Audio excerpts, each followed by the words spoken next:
Welcome to the land of reality, where the truth will be heard. And we don't give a damn about your feelings. So stomp your feet, cry if you want to, scream and shout, cause we don't give a damn, fanboys.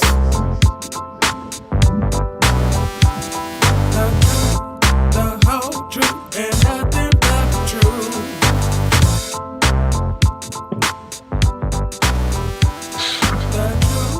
The whole truth and nothing but the truth.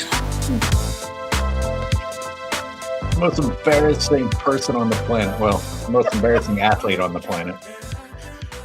Oh, it really is. Welcome, everyone, to the Wednesday Live. Hello, Angry Old Hoop, Sports and Fitness Rants, and Speam.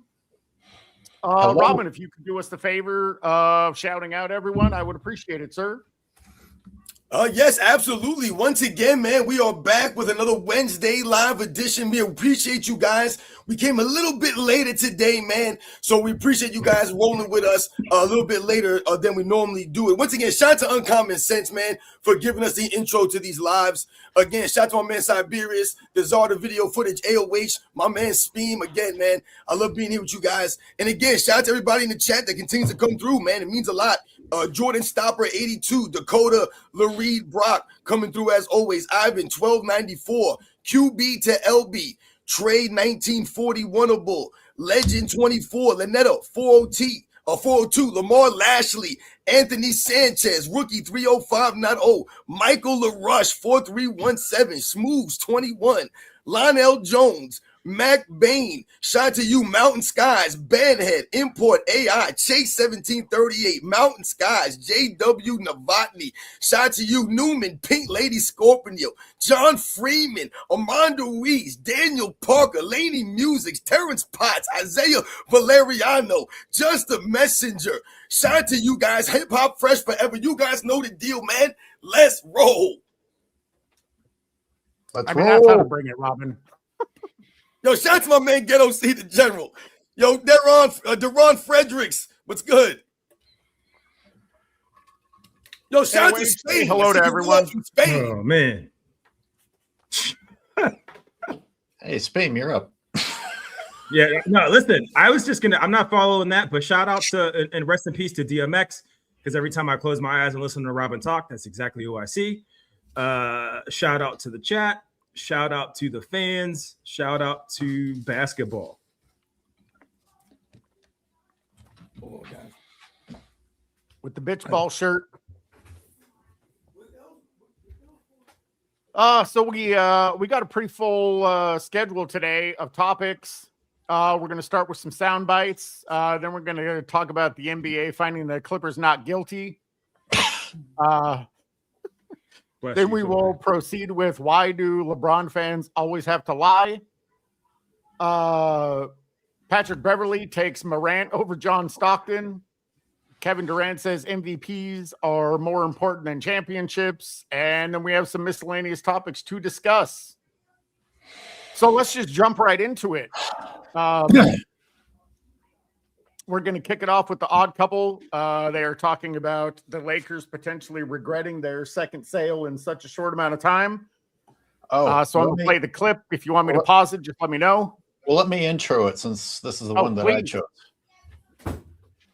Because here's my concern. It's like, have they found a way to make Luka disappear since Luka was up and coming? And I don't understand how Jeannie Buss got to sell the Lakers and now still gets to sell the Lakers or stop selling the Lakers if she already sold the Lakers. I know she kept some weird position title, but like, so how much of that first 10 billion did you get? But these guys, it's already going to be a challenge for Luka and the Lakers to recover from what LeBron did to them. And then you're now under new ownership, and the previous ownership was supposed to be behind Luka. Is this undermining Luka? But the reason I thought that the odd couple was worth playing is they brought up some more issues that I hadn't even thought of. They brought up the statistical history of what happens when there's new ownership. So, okay. I just wanted to intro that. No, absolutely. If you guys want me to pause it, let me know. First, we got to start with the big news of the day. Apologies to UCLA legend Russell Westbrook. The Los Angeles Lakers have been sold. That's right. They have been sold. They had just got purchased like a year ago for $10 billion. Instead, they got sold today for $12.5 billion to businessmen Josh Kushner and Bob Iger. If those names sound familiar, it's because Kushner is part of the Trump family tree, and Bob Iger used to run Disney. So those are names you would know, and you probably should know. And I'm just going to say this about the whole situation. If you are a Laker fan like myself, like Ephraim Salam, it's a dark day for us right now. Because history says when you get new ownership in the NBA, it doesn't go well. I believe it was Bill Simmons who coined the phrase new owner syndrome. That is a very real, a very spectacular thing. Most recently, we saw it happen in Dallas. Patrick Dumont comes in. Team had just made the NBA Finals, and less than a year later, Nico Harrison's in his ear like Littlefinger, has him trade away Luka Doncic. Why? Because he thought he needed to shake things up. Before that, Matt Ishbia in Phoenix. Apologies to Bree. She's nodding there in agreement. Pause. He shows up. He's like, you know what? I got to make a... And I also, it's really obvious, but I hadn't put together. Luka has gone through this twice in as many years. Like it was Luka was involved in both of these situations. So it's actually 3 owners that he's suffered through. Yeah. Which is crazy to think about. Yeah, that's a good point. That's a splash. I gotta make something happen. I need to put my fingerprints on this team. Let me trade away Mikal Bridges, Cam Johnson, all of our picks for Kevin Durant. Then I'm going to double down a year after and trade whatever other picks I have for Bradley Beal. They had to dump both of those guys unceremoniously just to get back into the black. And they're probably stuck in play-in purgatory for the next 5 to 6 years because of it. Before that, Joe Tsai in Brooklyn buys the team, and he's like, you know what? I got to make a splash. First thing I'm going to do, I am going to sign Kyrie Irving and Kevin Durant. And So what makes this also interesting is that it makes Luka's trade even look more shady than it already did before we knew all this was happening behind the scenes. Right? Like, a once-in-a-lifetime player like Luka goes to the Lakers for basically beans and rice, right? And now all of this other BS was happening behind the scenes, you know, with the Buss family and their siblings. And it just goes to show, well, you can't prove it with any definitive, you know, proof, right? But it just goes to show how shady that entire deal was, because I can't imagine a $1 billion franchise or any $1 billion business making a move like that if there's this kind of choppy water ahead, if I'm explaining that correctly. Like all this coming to light again just further shows exactly what we're saying, but it's just like, damn, like it might be worse than what we thought it was when it was actually taking place. Well, and then you have to add in the collusion of the Mavericks getting the first round pick. Oh, right. Oh, yeah. Okay, yeah. So forgive me. That's all kind of wrapped up into the same idea. Like it just happened to work out. It's like that whole idea whenever you talk to a scientist about like the miracle of life, right? It's like this 1 in 19 trillion dollar chance that it's a miracle that we're alive. And it's interesting to me that LeBron James seems to career-wise get those same miracle type circumstances while also being on the Titanic. It's just happened more than once. It just seems very convenient is all. I mean, that's how I find it interesting that they like to pretend that there isn't collusion when there's so much evidence that there is. Right. Like these teams that LeBron has benefited from are the luckiest teams in the world. Right. Exactly. Like, get out of here. Are you guys ready for me to play? Mm-hmm. Free agency. KD off an Achilles injury. Kyrie, of course, couldn't predict COVID. That was a whole different ball of wax. But then we do this. I'm going to double and triple down. I am going to trade for James freaking Harden. I think those guys played about 8 games together before it was all broken up again. Alex Rodriguez in Minnesota, a team that just made the Western Conference Finals. He says, you know what I'm going to do? I am going to trade away Karl Anthony Towns because I can't afford to pay the luxury tax. I'm not going to do it.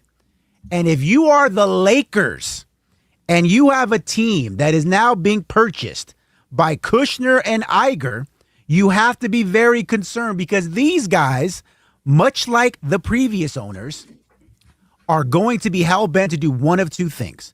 One, they're going to be like Ishbia and say, I am going to put my fingerprints on this team.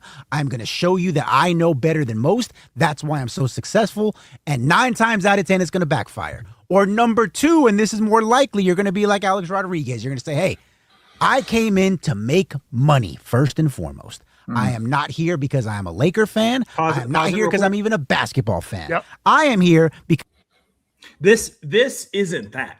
This is curing a LeBron James virus problem. This is the equivalent of just throwing the entire computer out instead of doing a hard reset or what have you, right? Like, this isn't just fixing some old attitude issue or some spite that you have against the league. That we're talking about maybe historically the most well-known franchise in the history of the league other than the Knicks, right? Being damaged so poorly and so hardly by one individual that they had to sell basically twice over the course of 3 years. Like, this is so much worse than that. I was looking into it to see if I could find why the most recent owner sold. Right. And I haven't been able to find a definitive answer. Right. That's pretty weird. Like, who makes that sort of a purchase and then it's like, fuck it. I was only kind of kidding with the $10 billion. Yeah, but we're not going to lie to ourselves and say that, like, we know that it has to have to do with just the up and down nature of LeBron being on that team, right? Like, it has to play a majority of the part. Yeah, I mean, yeah, they made some money, but is that really all? I mean, maybe it is. That's $2 another billion. They make $2 billion. 2.5. Yeah, $2.5 billion. God damn! Years. I mean, hell, that wasn't million. We talking about billion. We talking about, you know what I'm saying, like Austin Powers, right? Billions. That's a great reference. That's a great reference. They're on par with how much you can make being the president in 1 year. Yeah, That shit is crazy. I mean, I think that's what that whoever why they sold it, whatever the actual reasons were, we really can't say what's in people's mind. But at the end of the day, these kinds of people, like, individuals that are in the running for ownership of professional sports teams, you're talking about a very small percentage of people in the world, and their ultimate goal, more often than not, is to make money. So in that regard, it was a very successful transaction for those individuals, everybody involved in that. But again, we talk about the family ownership. The family ownership wasn't necessarily just about it being a family thing. It was also about the family, like Dr. Buss, caring about basketball. Mm-hmm. Like, he was into it. I mean, so a lot of this stuff, are these guys basketball people? Are they competitors? Because that's another aspect. I saw a video. I remember watching, I don't know, it was one of the old, like, I think it was like the 92 first round versus the Miami Heat. The Bulls were playing the Miami Heat. It was the first time that the Miami Heat had made the playoffs as an expansion team. And they were interviewing the majority owner. I can't remember the guy's name off the top of my head right now. At the time, they're interviewing him before the game. This is before game 3. And they were hosting the playoff game, Michael Jordan, the Bulls, in Miami. They're interviewing this guy, the owner. Guy's, loaded, right? One of these kinds of people. And it was Craig Sager. And they're asking him about, hey, man, people didn't think you'd be able to bring a basketball team to Miami. You guys want to survive here. No one's going to come and watch basketball here. Shout out to Uncut Hoops, 93 Zay, I saw in the building too. And Craig Sager said, what do you have to say to the people that said you should have tanked at the end of the season for a lottery pick? The guy said, those people were never competitors. He goes, they've never competed. He goes, so when you talk about what kind of ownership you have, are these people competitive like that? And as regards to the sport of basketball and want to go out there and do something positive? It's an interesting question. When I was looking into this a little bit, I saw something about there are 5 Bus children, and Jeannie Bus was trying to stop this sale, but the other kids were part of it. So I think they maintained partial ownership, which is why Jeannie Bus was able to maintain whatever her made up position was. And so they also wanted to sell their part of the franchise as well, but Jeannie Bus didn't appear to want to, from what I've read, that she was trying to stop her family from selling the remaining shares, but I couldn't find any definitive information on that as well. It's just speculation. Not to mention this whole thing with Shams going back and forth with the Bus family and the Bus family's attorneys and all this stuff. It's sloppy. It's like unprofessional is being polite, calling it that. Like Shams, for as much as ESPN works him, he better be careful, because he's really quick to tweet this stuff and get it out on social media. And it would appear that he gets it out without maybe necessarily checking the facts each and every time. And I think he's caught up in this whole idea of getting information out, which is like the opposite of integrity. So it's going to be really interesting to see what happens. It's going to be really interesting to see what happens with Shams actually as we kind of push LeBron further and further out of the league. I'm blanking on what was it? Woj, right? Wojnarowski. Further and further out of the league, as he's still being called the face of the league.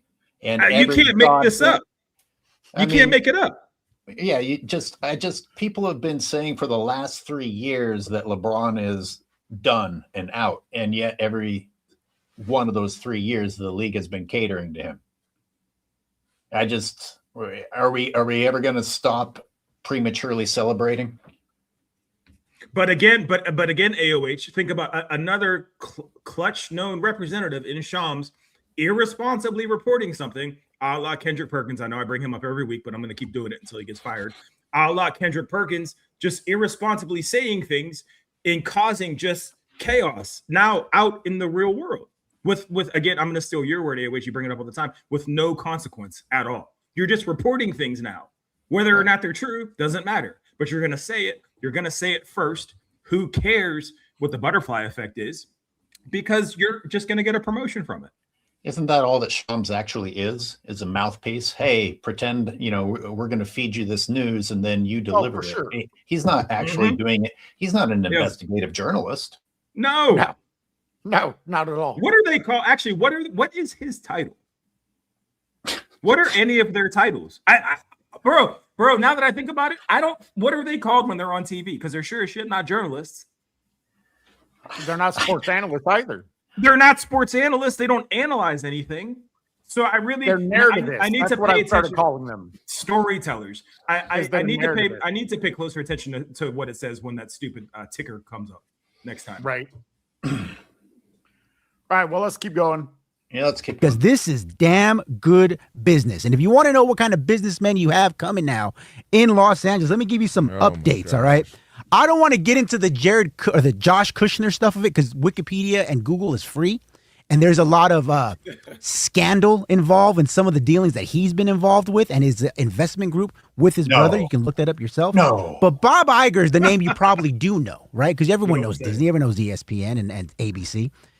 Bob Iger had to come out and admit publicly that one of the reasons why his tenure in Disney ended so spectacularly with so many box office flops and creative missteps is because he was worried about quantity over quality. That he says, I'm going to keep going to the well for the Marvels, Indiana Jones and the Dial of Destiny, Solo, a Star Wars story, all of these, what do they call AI slop nowadays? Anything he could do to turn a quick buck. He was not interested in making it good. Well, this adds evidence to what you guys said. These are owners who are about turning a buck. Just like you don't care what you did to a movie franchise, and you don't care what you do to a sports franchise. It's all about making a buck. And like earlier, somebody talked about the previous owner being shady. It's like, okay, and what are the new owners? But are there any owners in the NBA that anyone feels good about? Like, are there billionaires that you actually can have a good feeling about? Maybe there are. I'm not saying there aren't, but I don't think so. I mean, even Warren Buffett, who is a billionaire, says that there are no good billionaires. Like, they're just, you can't become a billionaire without stepping on people. Like, it's just not possible. I mean, listen, we going down. When we start talking about some of the things that we're talking about people with money. This is what I was saying before. Like, ultimately, to talk about billions, when you start talking about billions, and not millions, we're talking about billions here. When you start talking about these kinds of people, like I said, people who afford teams. Like, I mean, come on, man. This is like, think about every time you see people buying a team. What do you normally see? It's a group of people. It's like a whole bunch. It's like 10 people. And so it's like, yo, I got to get some of my boys out here. Even the people that you think are rich, they have to get their people to back them up.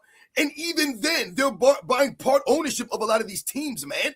Like, right. As rich as you think some of these people are. You mentioned Alex Rodriguez before. Yo, man, peanuts. He got peanut money compared to some of these other people out here. You talking about the Disney guy? Are you freaking kidding me, man? Buy Alex Rodriguez, man. Okay, 10 times over. So when you talk about some of these people, that's what I'm saying. Like, what's ultimately this person's goal for buying this team? Like, if you're buying the team because it's a hobby to you, because think about Michael Jordan, for example, man. I hate to mix about Michael Jordan, but let's just think about him, for example. He's someone who's on that level. He's got the billions. He's on another level as far as money goes. He's now invested in racing, right? Race cars. Is he just in it just to put his name on the car and put his logo there? No, the man's in there. He's invested in that. He's all about the racing. So he's starting to see and reap the rewards of that investment now. People knock him because the Charlotte Hornets didn't win any championships when he was there. But the things he did for that franchise overall, bringing it back to Charlotte, once again, flipping the franchise's worth, doubling his money, getting all this that he put in. When you think about what he's doing in the racing, he's not just an owner there that's just there to make the money. Yeah. I know this was my topic, so I want to be the one to say, let's move on soon, because I just curious how many people understood the additional hardship the Lakers were about to go through, which is going to aid people like Richard Jefferson, who said, "Oh, the Lakers are in for an interesting 5 years." Yeah, they are. It's already begun, hasn't it? Yeah. No, that's an excellent point, though. Anyway, I don't want us to talk about money and all of these political maneuverings of franchises anymore, unless you guys really want to. All right. Well, let's get to some of these supers real quick. I don't want to get behind. Isaiah Valeriano, Goat James. That was pretty good, Cyberius. Yo, that was actually really good, man. Outstanding. Wait till I break out some of my accents. All right. Mr. Shanny, you don't have an accent? I think that their official title is Inside Reporters.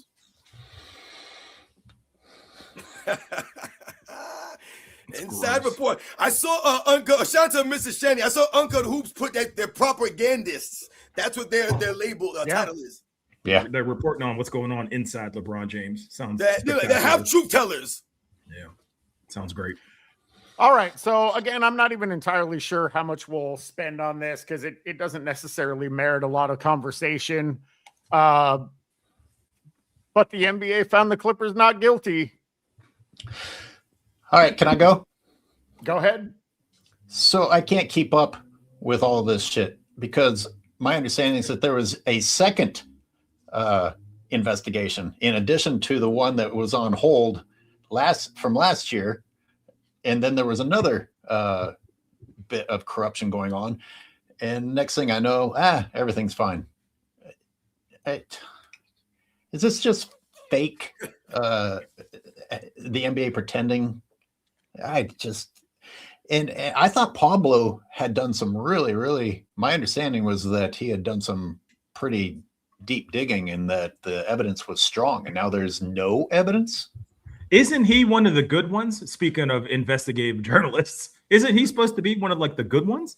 Well, he also got criticized for that. Like I'm one of the few people that defended him. It's like, oh, what are you doing spending your time investigating that? Well, what do you want him to do? What everyone else is doing? You want strive. You want him to strive for greatness. What do you mean? Be like Shams and tell us that LeBron is basing his decision on his daughter, when in fact it has nothing to do with his daughter, and that wouldn't even be interesting if it was true. I mean, which of these is investigative reporting? What Pablo did. So he should have talked about him going on a copter. You're right. I brought up a little bit of it, and I'll just read this real quick. The Clippers released a statement. First of all, I think it's funny that they are releasing a statement about their guilt or innocence. Oh, gee, I wonder what they said. The Clippers we're sorry. We did it. We're sorry. Yeah. The Clippers did not funnel money to Kawhi Leonard, arrange for others to compensate him on their behalf, or otherwise provide him with undisclosed compensation outside of his NBA contract. The NBA's investigation began in September into whether the Clippers had circumvented the salary cap through a $28 million endorsement deal Leonard signed with Aspiration, a now bankruptcy environmental company for which he did no public marketing work for.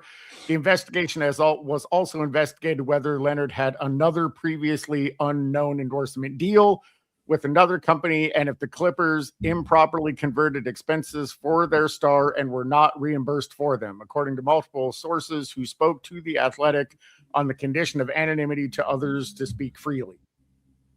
I want to give credit real quick. I'm AOH. I'm gonna give you props for calling out that this is them trying to put a foot down. I want to add on that I think it's them trying to put a foot down because they know that Kawhi and Kawhi's representatives and his whole kind of corner, they're so passive and they know he probably doesn't give a shit that they can. It's like reprimanding like the straight A student, right? You're doing it because you know that they'll be fine. I think it's interesting that they'll put their foot down or try to put their foot down on something like this when Rich Paul every season just walks around the league manipulating anything and everything with no investigation, no talk of investigation, no anything. I think that's what stands out to me most is the fact that continues to take place every day. The fact that Draymond Green has a podcast or had a podcast where he could speak on, shit that happens in the locker room, internal things. And these things happen every day, and they're going to investigate Kawhi Leonard. All right, cool. We still don't know if he's going to play in Toronto. We still don't know if he's going to play for the Clippers. Like, none of this shit matters. Right. I think it's just them doing it we do slap hands. We do spank their butts when they're bad, when they're naughty, blah, blah, blah, blah, blah. Look, we did what we're supposed to do. So I think that's what this is. Wait a second. So a couple things here. I have to say. Number one, when you talk about investigation and they find nothing, that always makes me laugh when you hear about, oh yeah, we did an investigation and we didn't find anything. Once again, what kind of investigation was done? They don't let you know anything. There's no transparency in a lot of these quote unquote investigations. It makes me think of the scene from the movie Walking Tall with Dwayne Johnson, when he walks into the sheriff's department and he tells them, they did an internal investigation. And he says, an internal investigation? He's like, yeah, that's good enough for me. That's basically what you got going on here. They tell you they did an investigation. Whatever was found or wasn't found is irrelevant. It goes all back to what we said before, right? We talk about the money, right? It goes back to the money. Because again, man, when you talk about someone like this guy, Ballmer or whatever the dude's name is, who owns the Clippers, all right? The dude owns a freaking team. All right, you guys understand this man owns a freaking professional goddamn team. So when you talk about the money these guys got, you think these dudes ain't. See, that's the problem that we talk about. We talk about something like integrity. Man, you listen. It ain't easy, man. It ain't easy. It's not easy for you to have integrity when you got people out here offering you thousands of dollars, maybe even millions of dollars to make decisions, to do things, to look another way. I don't want to hear about no investigation. All right? Give me a goddamn break. Speam, you mentioned consequences, and slapping on the hands.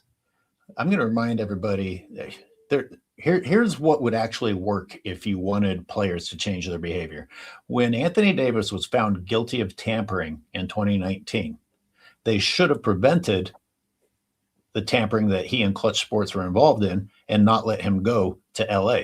Instead, he got a $50,000 fine and proceeded with what is supposed to be illegal behavior. I mean, what the fuck is $50,000 to these people? You might as well have shouted, "Hey, green light," if you want to continue tampering. Yeah, which they have, without question. You know what I really feel bad for? When you had that whole thing up there, they had mentioned a bankrupt environmental place. I feel bad for the environment. Yeah, it's an environmental company. I feel bad for the environment because once again, man, people take the environment for granted. Everyone thinks these things are a joke. And the environment's all jacked the hell up, and people don't think it is. Wake the hell up, open your goddamn eyes, all right, and take some ownership and some responsibility. And out of all of that, I'm upset for the environmental company that went bankrupt. Damn it. Hey, thank you, Robin. I made the mistake of saying that last time we talked about this and got roasted by all the climate deniers and the flat earthers. Shout out to Captain Planet. Well, listen, even if we don't even include that stuff, if we just talk about the environment and the earth overall, I think we can all agree that the earth is a lot different place than it was. Think about what it was, the way it was when you were younger. It's a lot different, man. Hey, Robin, which ring from Captain Planet did you have? I know you had one. You had the Earth ring? You had that Earth ring? Captain Planet and the Planeteers? Yeah, you did. That's okay. We can move on. No, I remember the Toxic Avenger. That's way different. Way different vibe. All right. AOH, can you read Carl Harv Super? Carl Harv, thanks for the super. Good faith in investigation or targeted investigation from Pablo. His investigation seemed to be hitting on the coincidence lottery in hindsight. Yeah, maybe it wasn't good. I don't know. What was his... did he have a motivation for going after the Clippers, or was he just looking for anything to put him on the map? Or did he really catch wind of something and feel like it deserved to be exposed? I don't know. I really don't. So good for you for asking that. Good for you for asking that question. It's hard to say. Right. It's hard to say, man. But again, man, someone like Pablo Torre, again, who is he? You know, what kind of power does he have to go against these kinds of people and to really make anything stick? In that regard, as to what they found, they didn't find anything. They don't know what Pablo Torre is talking about apparently. So again, he's nobody. Maybe that's what I liked. It was refreshing that someone had the nerve to even call out something like that. No, right. Absolutely. I mean, the reality is anybody can be silenced. We all like to think that we're above it, but when you're dealing with people with millions and billions of dollars, they have clout you don't have. They have power you don't have. They can alter the course of your life if they choose to. And it's hard to stand up against because the reality is, in all likelihood, you will probably lose. So just even questioning it at any level shows, at least a measure of integrity. Hey, with great power comes great responsibility. Has anyone seen Spider-Man ever? Like, what are we doing here? Ever I have, yeah. Come on, man. We've seen Spider-Man, of course. Yeah. Hey, Speam, you want to read this super? Shout out to it's not this government one, right? We just did that one. Yeah. Oh no, okay. Oh, okay. Shout out to L Donald 3211. Oh, $20. Wow. The NBA finding the Clippers innocent is like the government saying we investigated and found that Lee Harvey Oswald was the lone gunman. Yeah. with the bullet that curved in the air. Oh, yeah, really. Now, how do you investigate yourself? You can't investigate yourself. That's impossible, man. Like, I mean, this doesn't even make any sense. Again, when you talk about what these guys are alluding to, if someone finds something, we found it. They basically told everybody, like, nah, man, it was nothing that they found. We figured out the glitch. There was nothing, man. It was a misprint. I thought there was a news headline that there was some shady business about the 76ers finding a different way to pay LeBron James than a straight up salary too. Does that ring a bell for anyone? I have not heard that. No, yet. I must have missed that. I'm not surprised. Space Jam 3. I mean, the way Clutch Sports is running the Sixers, you think LeBron James secretly has some partial ownership in the franchise. Well, I mean, given that they're all Clutch, he kind of does. Yeah, the problem for Kawhi Leonard is like, dude, you're not on the court doing anything. You're not playing. You know what I'm saying? Like, if he's on the court winning games, doing his thing, ultimately, a lot of this stuff no one even talks about, man. It doesn't even get brought up, man. But you out of here not doing a goddamn thing, and you over there cashing checks, and people's like, yo, what's this dude cashing all these checks for? What's he doing? You know what? His journey has been an interesting one because it's like, yeah, he balled out for San Antonio. We all loved him for the Spurs. And then he brought that ring into Toronto, right? But he gets away with a lot of grace for somebody who, relatively speaking, relative to how much he does not play, really hasn't done enough. Not that anybody deserves it or warrants it, but he hasn't. It's weird to me that he still gets this amount of grace. Like, he should be dragged through the mud almost as much as any other player that's not playing right now. It's really weird. I wonder how different things would be if he hadn't gotten that Toronto ring. And he's not. If 3/4 of the Warrior team wasn't injured, he's not getting that Toronto ring. So, like, right. the way he's being treated right now might be completely different. Like, Kawhi Leonard would essentially have disappeared after the San Antonio days. But that's what makes it so interesting to me, because he is the only reason they have that ring. And the main reason they have that ring is because the Warriors were just riddled with injuries. And I know you play the team that's in front of you. But, man, he's been under the microscope for a long time now. And he's been getting this weird amount of grace. And I think part of it's because he's like a quiet dude and everyone knows him for having like that weird viral laugh moment. And he's signed a New Balance. He's just like a quiet dude. Right, exactly. Like, maybe if he was a dick, people would drag him through the mud more. But I don't know. Like, he's moving like somebody that gets away with stuff that just should not. You know what's sad is, and it's our own fault, we chose these topics, but we haven't even talked about the game of basketball yet. And that's just the way the NBA is now. Right. When do we? When do we? When do we get a chance to? It's almost never about basketball. And that starts with ESPN. This allows me to address Fairy Dust with the super chat really quick. Hi guys, I'm curious to know if you will dive into the Lakers ownership. It's pretty shady. We actually opened with that. I'm sorry if you missed it, but I don't think we should rehash it.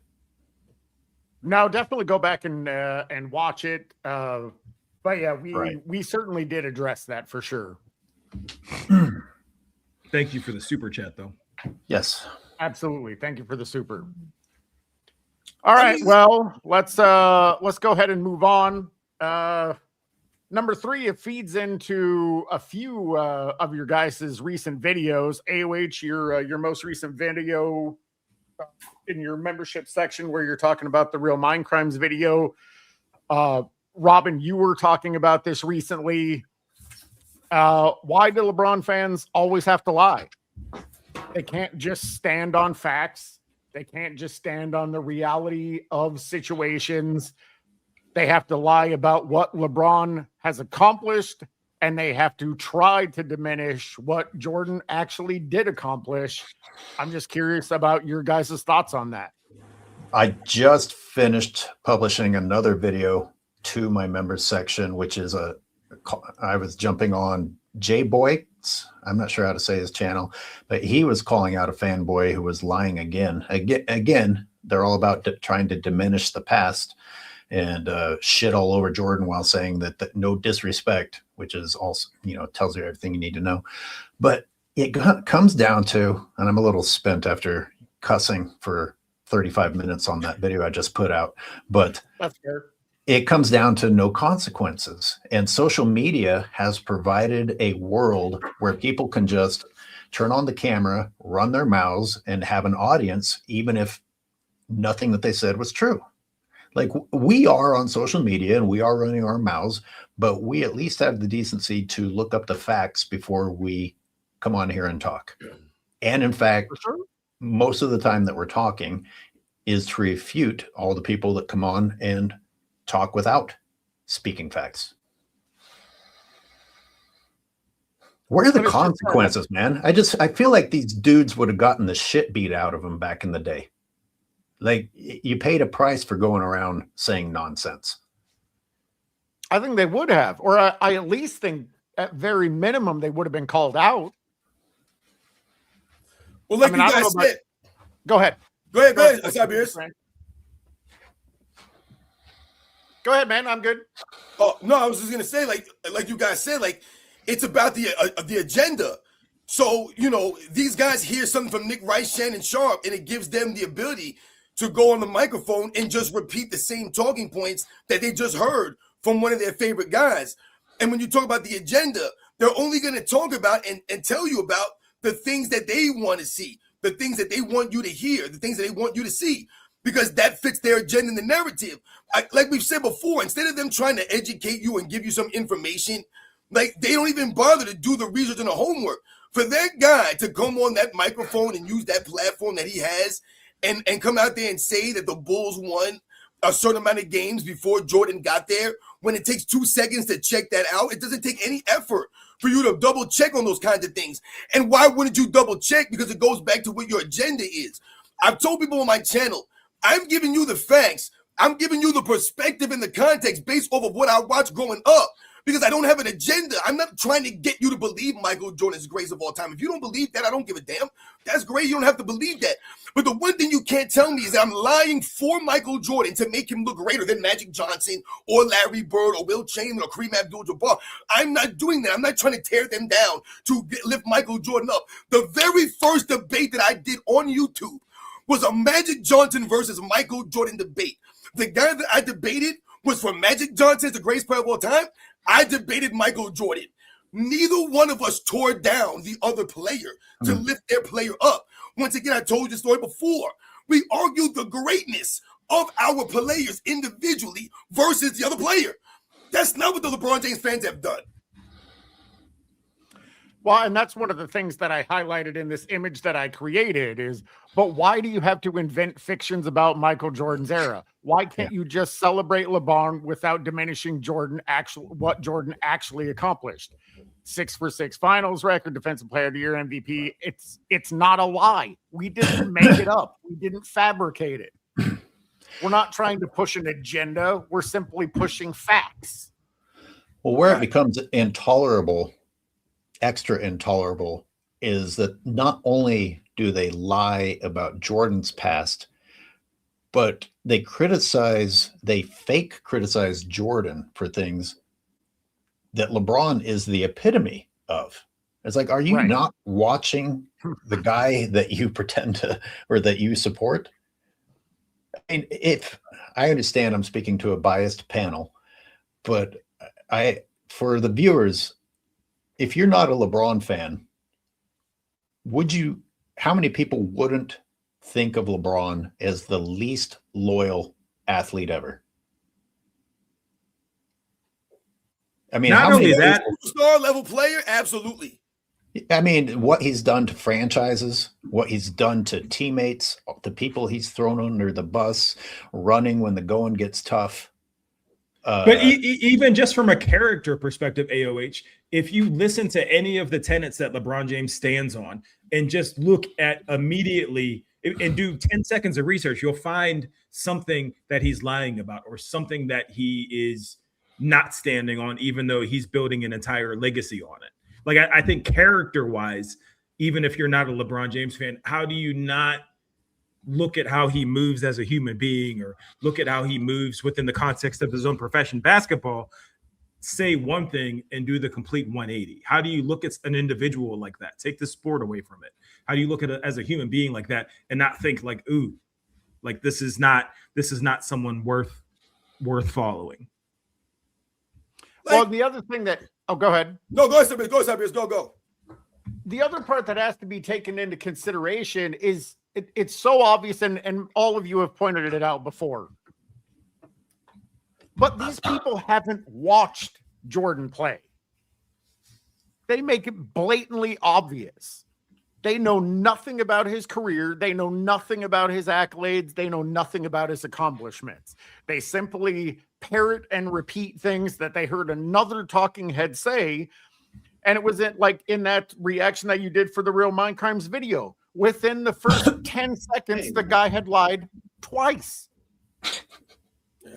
Like, you don't know what you're talking about. Like, you just said that Jordan got dunked on. You don't even know what the fuck that means. How are you criticizing for somebody that if I asked you to articulate what getting dunked on means, you couldn't do it? Right, exactly. I mean, like the way we used to feel about the players that we were watching when they were being mentioned and compared to the previous greats. I mean, think about how that would make you feel when they were talking about how Larry Bird had passed guys like Havlicek and Rick Barry and Elgin Baylor and Dr. J, and they were saying that was the greatest small forward. You were like, damn, Larry Bird's greater than all those guys. It made you think and feel a certain way when they were saying that Magic Johnson had surpassed guys like Bob Cousy and Oscar Robertson. He was the greatest point guard of all time. You were like, damn, I can't believe that they're actually saying that Magic Johnson is greater than these guys. That's where, you were like, damn, I can't believe this. This is insane. When they were saying, I told you, when I was growing up in the 90s, they were saying Karl Malone was the greatest, arguably the greatest power forward of all time, man. They were saying all these things about guys like Karl Malone, man. These guys like Hakeem Olajuwon, they were being talked about in the realms of the Kareem Abdul-Jabbars, the Bill Russells. We couldn't believe that these guys were being compared to guys like that. Not because they were trash. Oh, yeah, they played against white dudes. Why are we going to compare Hakeem Olajuwon and David Robinson to Bill Russell and Wilt Chamberlain and Wes Unseld and all the guys that played those positions back in those days? Why would they mention guys like George Mikan? You wouldn't know about these guys if they weren't that great. We wouldn't be impressed with those guys being compared to them. When they're saying, oh, man, Michael Jordan's past Jerry West. He's the greatest shooting guard. He's better than Iceman Gervin. He's better than all these other guys. You were impressed with that stuff. Well, and another part is if you said that back in the day, because I absolutely heard those conversations, you had to bring the receipts. If you're going to have that conversation with somebody, you better know what the hell you're talking about, because they'll shut you down. They would clown you. Well, you mentioned Nick Wright earlier. Why would anyone think that there are going to be consequences now when, in fact, you're being shown on television that you can actually be rewarded for talking out your ass and not being able to back it up? It's true. It's true. I mean, they're literally setting the example to people. Hey, don't tell the truth. Don't research. Just talk arrogantly, and you'll find an audience. And if it's entertaining to people, you'll have a form of success. You'll be a scumbag. You'll be a scumbag, but you'll have a following. You have to start it with somebody had to say it, though, or I'm not going to lie, or to tell you the truth. As long as you start it with one of those statements, it is news breaking, it is earth shattering, and it doesn't matter if it's true. To be honest with you, I'm not even going to lie to you. Unlike when I usually talk. Like, what planet are we on? Who speaks like this? Who thinks it's acceptable to move through society saying these things? Like, what default setting are we on here? Like, if you really cared about the sport of basketball, wouldn't you be curious to find out the actual truth? Wouldn't you care to actually do some actual research? And you can't just watch or look at the first article or video that pops up. You have to actually search through things. You know what I'm saying? It's like going through that old vintage vinyl record shop, man. You can't just grab the first record you see. You got to dig through the crates. You got to look through some things, man. You got to find some stuff sometimes, man. And when you're doing your research, sometimes you got to dig through the nonsense. You got to dig through the weeds, man. And you got to find the good stuff to look at, the good people to listen to. Because these people don't want to listen to the people that actually know more than them. And that's the problem in society overall, because everyone thinks they know everything. You got kids, they think they know everything. You know what I'm saying? We get all that stuff, but everyone now thinks they grow up and they're an expert on everything, man. Oh, yeah, I Googled this. Yeah, well, Google's wrong sometimes. I look at some stuff sometimes, some AI crap pops up. This crap is all wrong, man. It's all jacked up. Not everything that pops up is accurate. You have to look into this stuff, man. And these people don't care about that. You know why? Because they don't care about the goddamn sport. They only care about LeBron James, man. Michael Jordan fans are basketball fans. Basketball fans, man. Are there some crazy Jordan fans? Yeah, hell yeah, man. There's some crazy ones out there. Every fan base got their crazy fans, man. But you talk about how they feel about the game. They never tore down the history of the game to lift up Jordan. We never did that. Nope. Think about the dangerous combination of people who weren't interested in reality in the first place, and now technology that allows you to create fake images. Like a lot of times you'll see these fanboys showing a poster of LeBron dunking on Jordan, and they never played each other. And you're talking about people who don't care about the truth, don't care about history, aren't going to research anything. And as the imagery gets better, they're going to be like, wow, whoa, I remember when LeBron dunked all over Jordan. It didn't happen, and it won't matter. They will literally start having a conversation about things that never took place. That's where we're heading.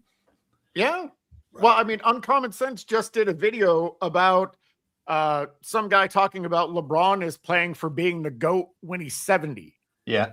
Because all of the context will be lost. All of the narratives will be lost. All that will matter is the stat book. And because he played for so long, he'll be at the front of all of those stats. They won't look at the negative stats that he's also leading. They'll simply look at the positive stats.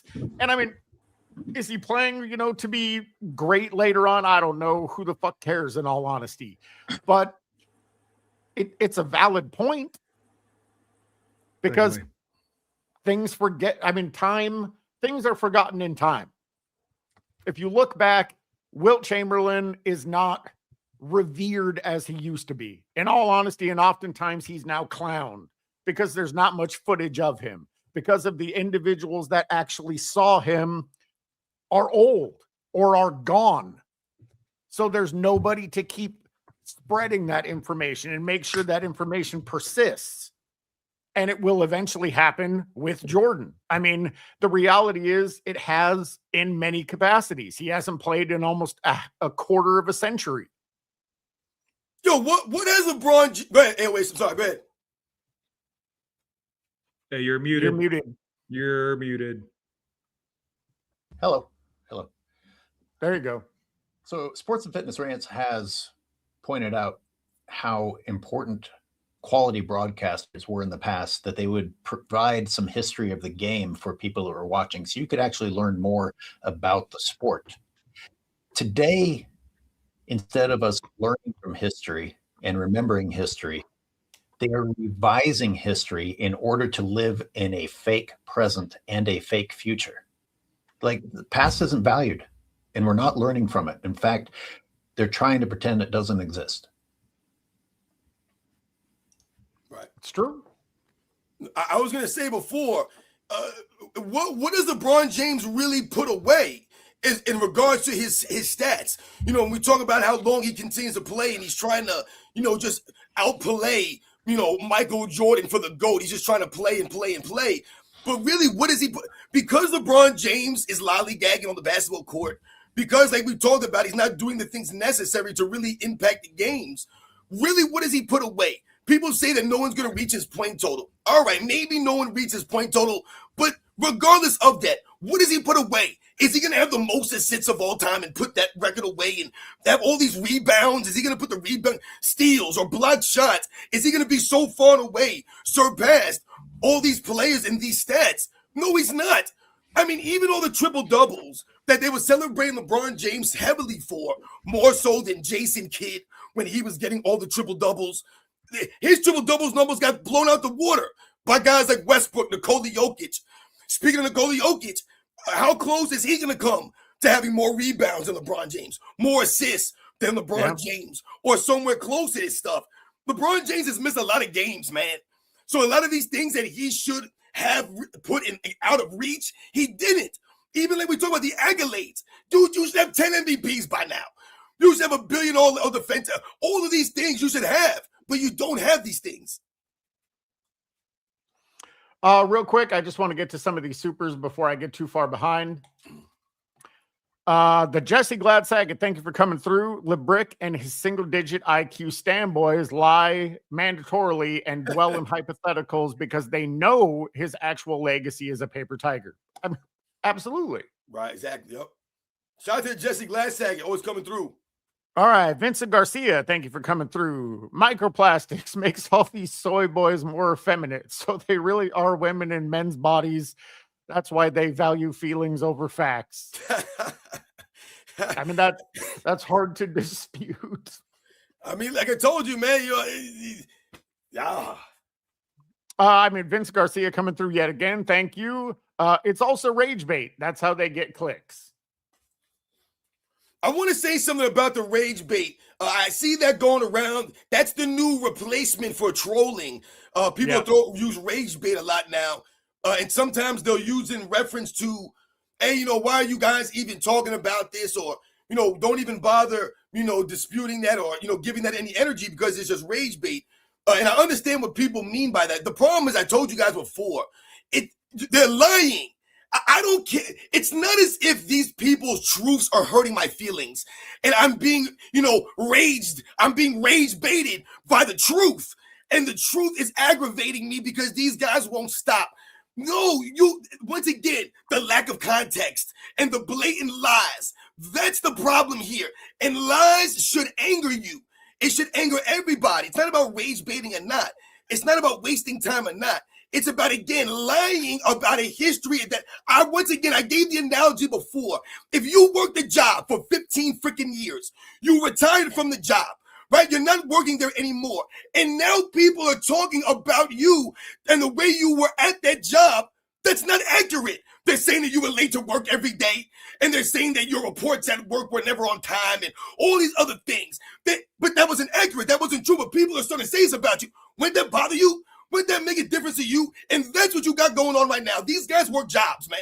All these guys I watched, these guys even before I watched the game, they're working a job. And now people are coming all these years later who never saw them work that job, never were around for the work that they did and how they did that work, the conditions they worked under, none of this stuff. These people come around all these years later, and now they're going to sit there and try to tell me that those guys didn't really do those kinds of things. That's not what's really going on. This is how they did it. These were the kinds of conditions they played on. Oh, Michael Jordan didn't face zones. They couldn't double team Michael Jordan now. All of a sudden, Scottie Pippen was doing all these crazy things that I never saw on the goddamn video footage.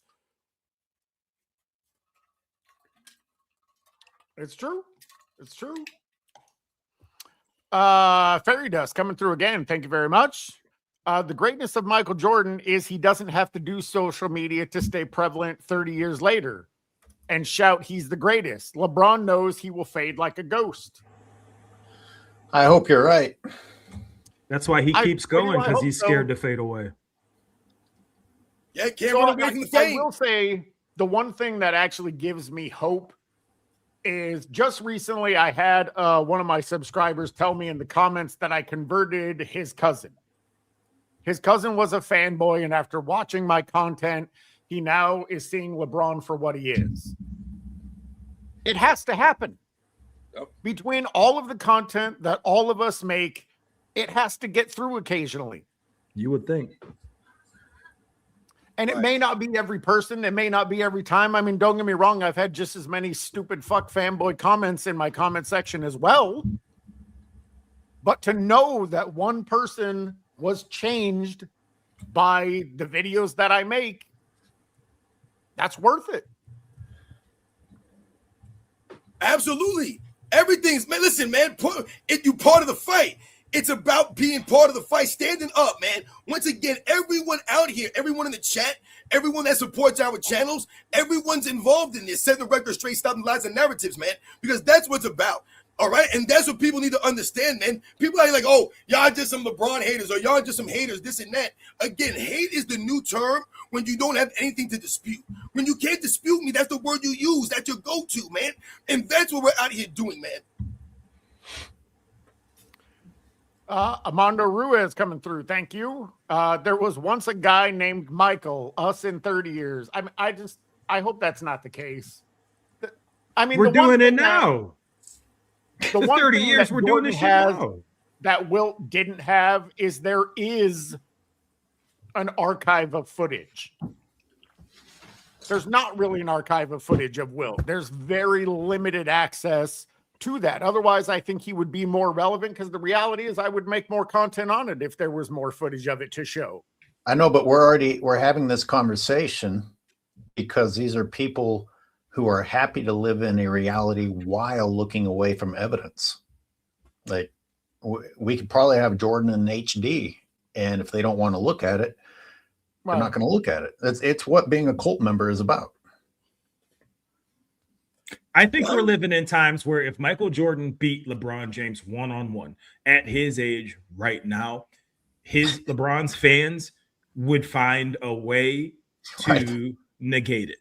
They would tell you that because they turned on CERN, because they turned on the Hadron Collider in Switzerland, that we're in a new reality. And that's why we're in the reality where Michael Jordan can beat LeBron James. And that's not the real reality, and strive for greatness. And he's a great father. And they'll just deny it. If it physically happens now, today, they'll find a way. They'll figure it out. All right. Well, let's go ahead and move on from this. Let's talk about KD says MVPs are more important than rings. All right. This was mine also, and I hope we don't spend very much time on it. But I want to open up by saying that this was on Fred Van Vliet's podcast. So before we even get to what KD had to say, why the fuck is there a Fred Van Vliet podcast? How many podcasts do we effing need? And who is Fred Van Vliet to think that he gets to host a podcast of existing players? Yeah, I don't want any of them to have podcasts, but maybe you should at least have played in recent history. Like, Fred Van Vliet has been dead since the Raptors championship, as far as I'm concerned. I think he's still active, though. I think he's still he's hurt, right? At least let's. Yeah, no, he's not retired. He just doesn't play. Yeah, like most of them. Not like Podcast P. he never plays, and he's active. It's so unjust that LeBron wasn't forced to play with Podcast P. They should have. He got out of it. It's a shame. Anyway, I know a lot of content creators have already said this very obvious bit, but KD really thought he dropped some wisdom when he pointed out that there's one MVP, as if there's multiple championships per season. Like, you fucking moron. MVPs are more valuable than championships because there's only one MVP a season. There's only one championship a season. I could actually add to that argument by pointing out that there are multiple MVPs and forms of MVPs. And as I'm sure you guys will pile on, the MVP itself has become sort of questionable. Anyway. We just talked about it last week. Yeah. We really don't have to spend time on this unless you guys want to, but just throwing it out there really quick. What exactly happened to Kevin Durant, dude? I'm hovering around the idea of actually selling all the sneakers I have of his, and there's plentiful. He's out of control between this and his little bullshit post to Russell Westbrook's retirement. He's just such a piece of shit. I'm tired of this whole, I just want to hoop. I don't care about anything else but basketball. I'm not going to brush my hair. I'm not going to put lotion on. I'm not going to do. I just want to ball. Blah blah blah. Like, it's tiresome. Like, Kevin Durant. I used to love because it looks like he loves playing basketball, right? Like, but lately he just ever since he got caught with the burner on Twitter, and he's so wrapped up in this persona of someone that doesn't care. He has to care. I still remember him calling his mom the real MVP. Like that's the dude I knew playing basketball. All this other bullshit, I think, is a facade. Like, I truly believe that. I think it's a weird pre-menstrual thing. I don't know. It doesn't seem real to me with him. It could be a little bit of the Shaq effect, that you're realizing that you made mistakes in your career and it's starting to eat away at you. And so you have to verbalize that you're better than you were instead of your actual career speaking for itself. Yeah, which is a weird thing to say about Shaq because his career was insane. But, but he still did some questionable shit, and I think it eats away at him. I mean, I think that's an excellent point. I think that has to play a role in it. There's no reason for Shaq to act as insecure as he does, right? If it isn't eating away at him inside. Right. And there's every reason for Kevin Durant to act insecure, because without Curry, he knows he doesn't have rings because he's tried how many times and failed? Yeah. Yeah, well, I think Shaq, he hears all the noise about how he didn't get the most out of himself, right? I'm sure Shaq hears, oh man, Shaq could have been top 10 or, like top 5 of the greatest of all time, and all these things that people say that Shaq could have been. So I think he hears that, now, and he likes to compensate, by saying, I'm the most dominant, I was the most dominant, I was the most dominant. So I think that's part of Shaq's problem. Like you said, the insecurities, I think you're on the money as far as Kevin Durant, because really, when did you see Kevin Durant really start to go crazy and start to go at people on social media? Is when people started to knock his finals MVPs and his championships, as not really respected, as fraudulent, as having to ride Steph Curry's coattails. That burns Kevin Durant the same way Isaiah Thomas is burned, that Michael Jordan never responds to him. Right? A lot of these guys are burned by certain things. You could tell, man. They're just so, like I said, it's really crazy how they're supposed to be grown up. You thought they would have moved on from these situations or whatever the case may be. But really, they're holding on to a lot of this stuff. And for Kevin Durant to come out and talk about, and I feel like these comments he made maybe last year or during the season, maybe. I don't know when these comments were made. But I remember hearing something about this a while back. And when you think about Fred VanVleet, you mentioned Fred VanVleet. I don't know what the dynamic is between those guys, because Fred VanVleet missed the whole season. Kevin Durant missed the entire playoffs, essentially. What did Kevin Durant do for the Rockets, man? All this stuff to me is hilarious, that you have time for all these podcasts, but you're not doing anything on the court. You're not on the court doing anything, but you're on the podcasts. That's when these guys look stupid. Can we talk about Robin? It's even. Go ahead, AOH. Kevin Durant faked 2 different injuries these playoffs. Yeah. That aren't even injuries. Like, even if they've been real, those aren't injuries. And that's what he brought to the Rockets, in addition to having burner accounts that undermined the team chemistry and confidence in them. That's one of the reasons that it was the perfect matchup for the Lakers in that first round. I mean, those guys were kind of in shambles. Now, why is a guy who just did that to you still on the effing team? Yeah. But not only that, AOH, yet again, another perfect circumstance for LeBron James going up against that team in the first round, with Durant just happening to be hurt. I never thought about the injury being fake. I always thought it was just him being an asshole or a bitch. But right. But either way, it just goes back to how many more coincidences do people need to see before you realize that the fix isn't? Right. Anyway. I mean, listen, if you know what it makes me think about also is, if you think about this overall, really what this speaks to is one of the things that we mentioned about this era. Remember, Kevin Durant's supposed to be one of the greatest players of his era. He's not one of the great players. He's one of the greatest players of his era. He's supposed to be a top 2, top 3 player of his era, Kevin Durant. They promote him above guys like Steph Curry. They promote him right there with LeBron James. They promote him as the greatest scorer of all time, the most efficient scorer of all time. So when you think about Kevin Durant, and it speaks to his lack of competitiveness overall, and really what he's playing for, what his aim is on the basketball court, he don't got no fire inside of him like that. Like you guys say, yeah, I want to go out there and just hoop. Now you want to go out there and just play your game, worry about your field goal percentage, worry about MVPs and personal accolades, not necessarily winning a championship. That's why you'll make comments like this. So when you think about LeBron James and the era overall, this is part of LeBron James' competition, where they talk about how stiff LeBron James, he had to play against the Warriors with Kevin Durant. Oh, yeah, exactly. The same Kevin Durant that worries about MVPs instead of championships. Guys like Hakeem Olajuwon got upset. He took offense to guys like David Robinson win the MVP because MVPs matter to these guys, but it ain't the only thing. It ain't the most important thing. He took it personal in the playoffs when it mattered most. Right?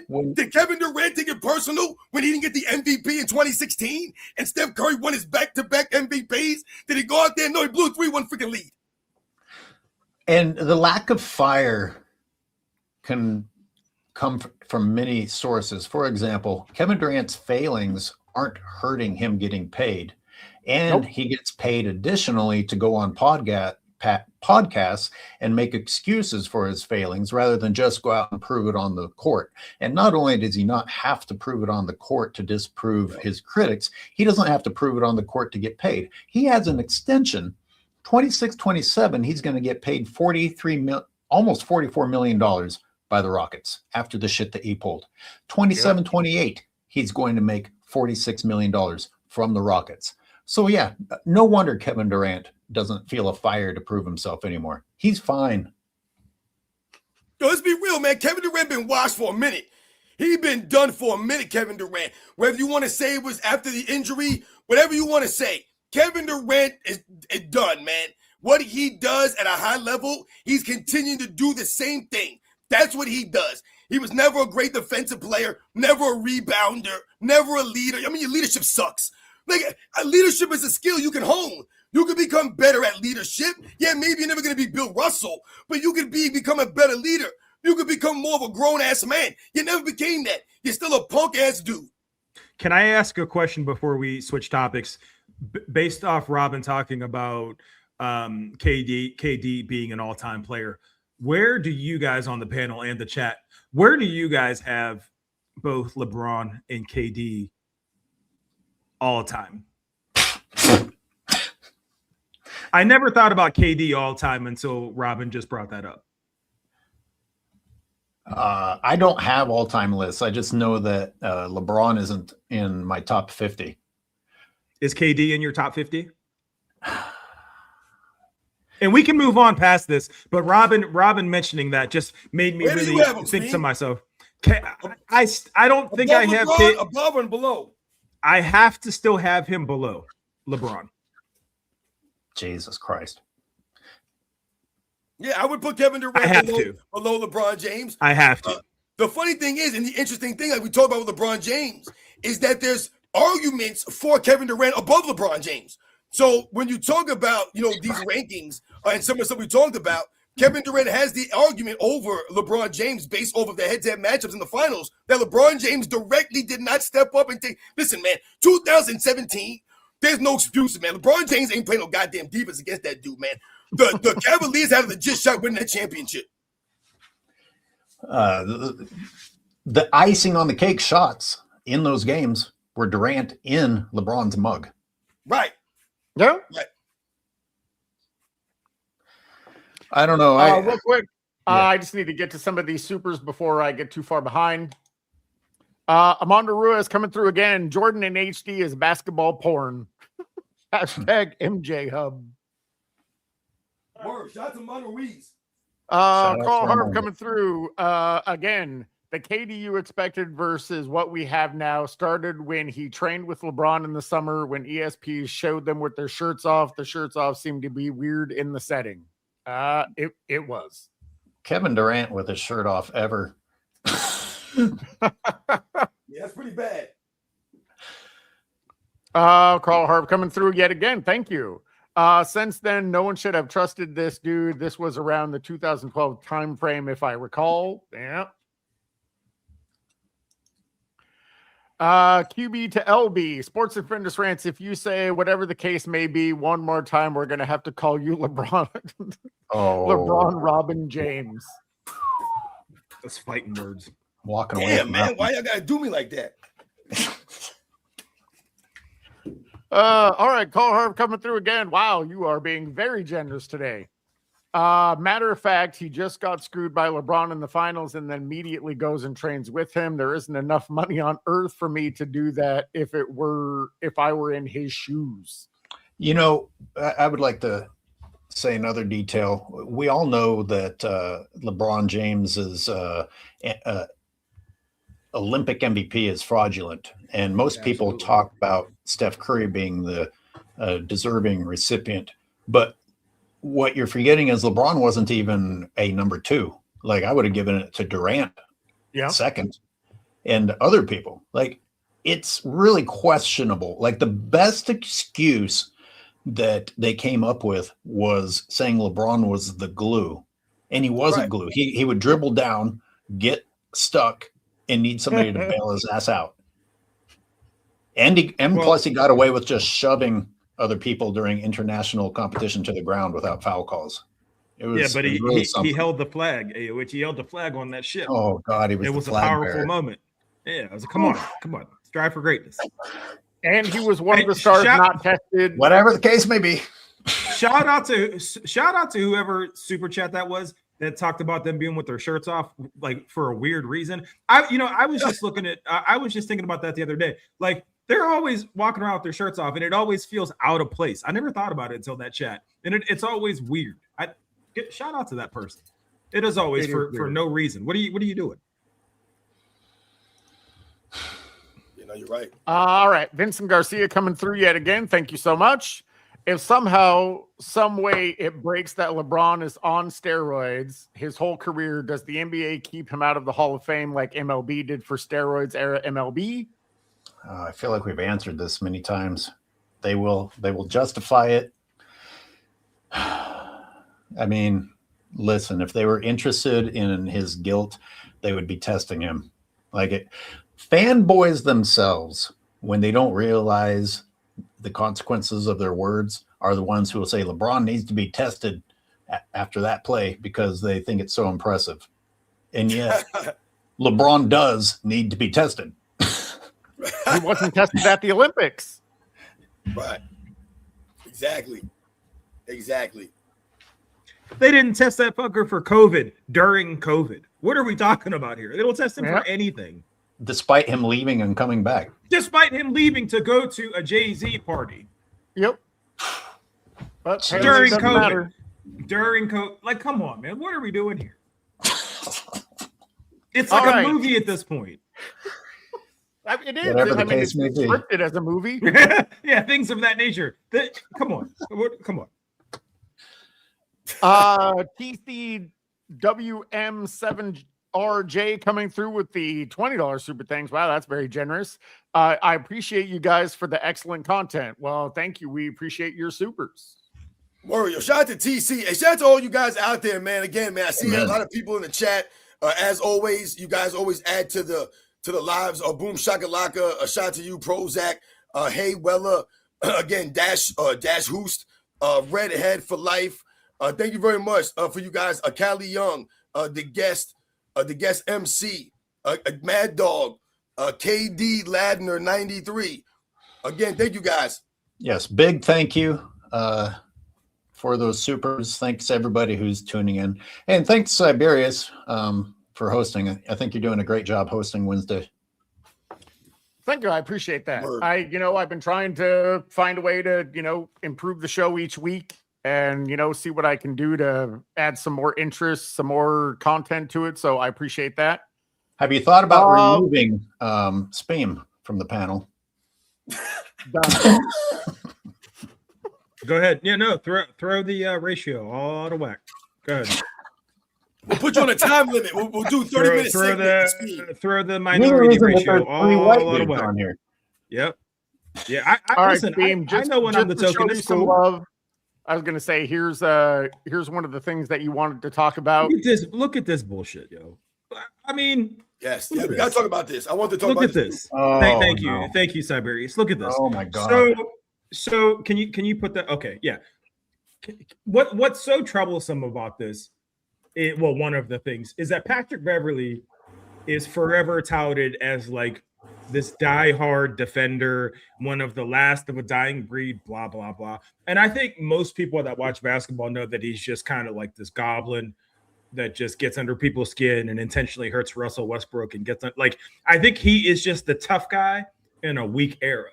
But what's worrisome about this is no universe would anybody with any common sense take Ja Morant of all guards over John Stockton. Even if you've never watched a game of basketball before and you look at pure numbers, how do you bring this up? A.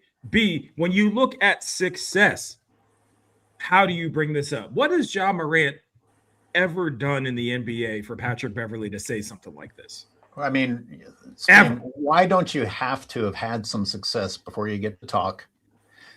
And two, the detail of I would take, but look at the detail. I'd take Ja over Stockton on the Jazz, not period, but on the Jazz. And that really puts the nail in the coffin, because the Jazz were so successful.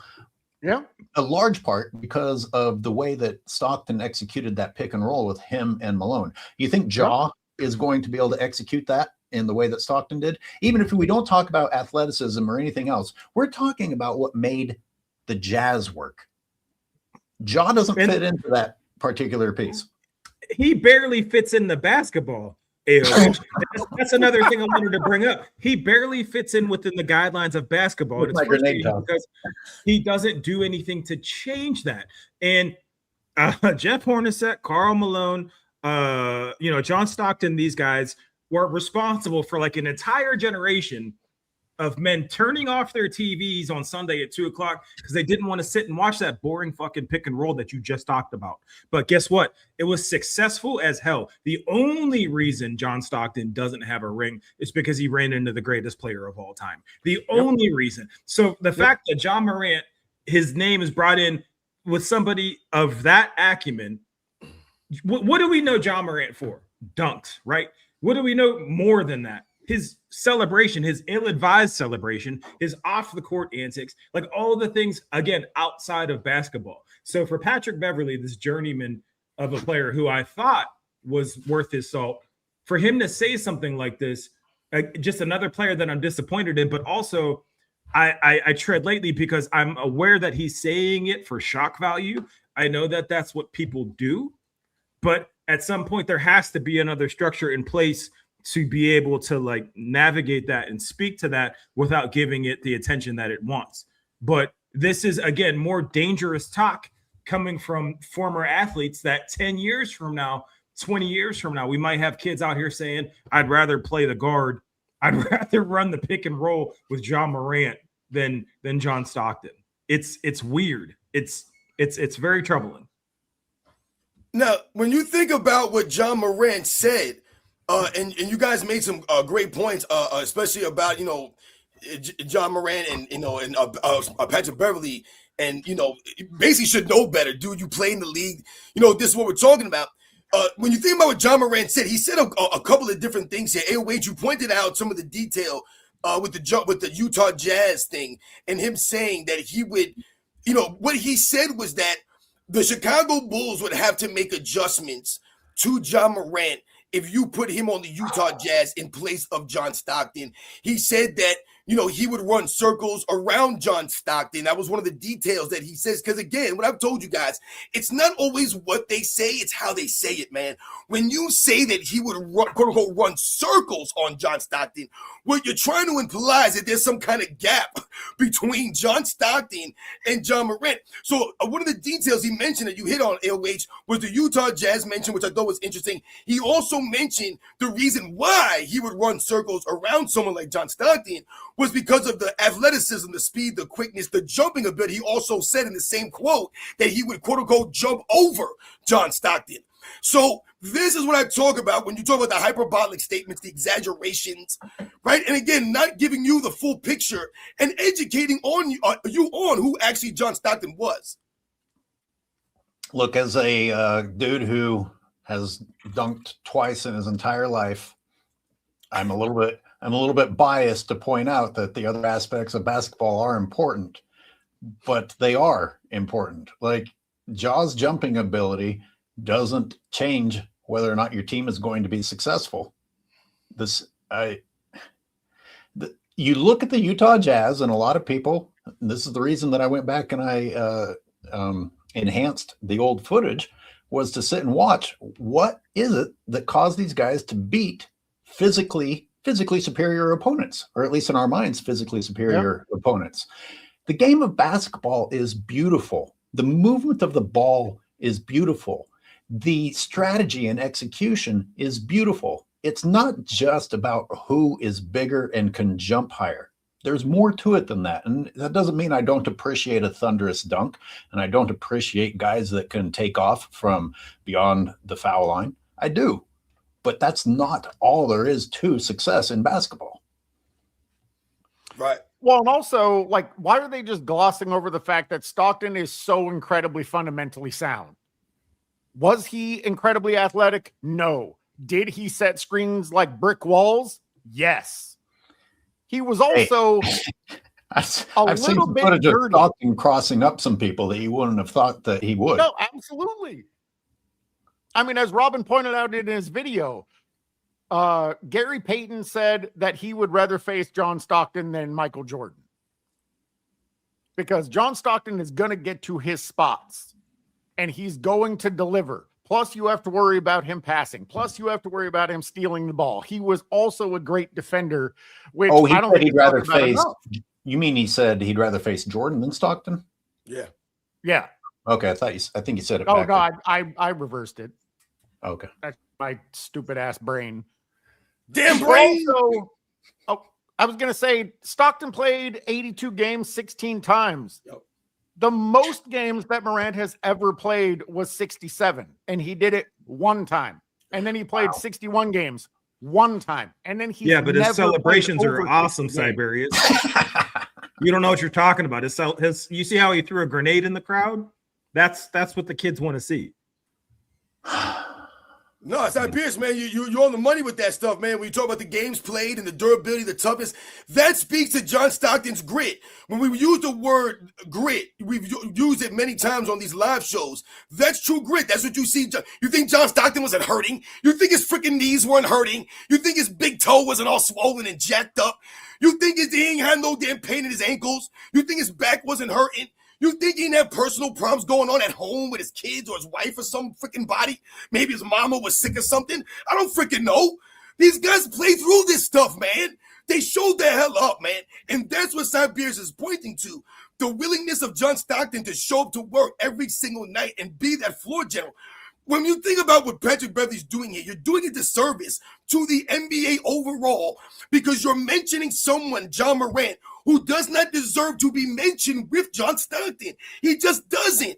If you like John Morant, great. Say you like John Morant. If I was starting a team, I'd take John Morant. Then great. Take that. You ain't going to go nowhere, but take the goddamn John Morant then. That's great. But for you to sit there and actually compare him and put him on that level and then say, in fact, you would take him over that guy. Think about what you're saying here. He literally says, yeah, if you put Morant on the Jazz against the Bulls in the finals, how the hell they get to the finals, my man? They're not going to be in the goddamn finals with John Morant and not John Stockton. And that's the goddamn point you're missing when you make a statement like that. Yeah, put him on the Jazz in the finals, the Bulls will be in trouble. This man literally said that Ron Harper wouldn't be able to guard John Morant. They'd have to put Rodman and Pippen and Jordan on it. All right. Too much about Patrick Beverley. What a fucking idiot. This is not about Patrick Beverley, AOH. This is about what he's saying about this is about John Stockton, AOH. I know, but it's depressing. No, AOH, you get it twisted sometimes, man. And you start to talk about somebody who said something. It's not about who said it. It's about what they freaking said, man. And for him to throw out John Stockton's name and for us to not have these discussions and set the freaking record straight here, there's the problem. We have to understand this, and people need to spend time. This needs to be talked about because when you mention John Stockton and what he was doing on the basketball court, and he talks about the athleticism, and he says, oh, John Stockton would get circles run around him, he jump over him, as if what you're saying there is John Stockton never in his life guarded an athletic point guard. He never guarded no black dudes. He never guarded nobody with some funk in his game. He never guarded Kevin Johnson. He never guarded Rod Strickland or Magic Johnson or Isaiah Thomas or Tim Hardaway or Penny Hardaway or Terry Porter. He never guarded any of these freaking guys, Gary Payton that we mentioned. Get the frick out of here, man. This is freaking nonsense. When you talk about the athleticism, man, and we talk about some of these guys that get downgraded, why do they get downgraded? Because John Stockton's a white dude. That's ultimately what this came down to. So he don't got the quickness, the speed, none of these things. I mentioned Dan Marley. I put a poll out earlier, a couple of weeks ago, and I said, did Dan Marley, in fact, lead the Phoenix Suns in the NBA Finals in 1993 in blocked shots? And it was true. Dan freaking Marley, who they not can tell you was no athlete, can't do XYZ. He led the Phoenix Suns in blocks in the finals at 13, at over 2 a game. But he's just some white dude that couldn't do nothing, that went against Jordan.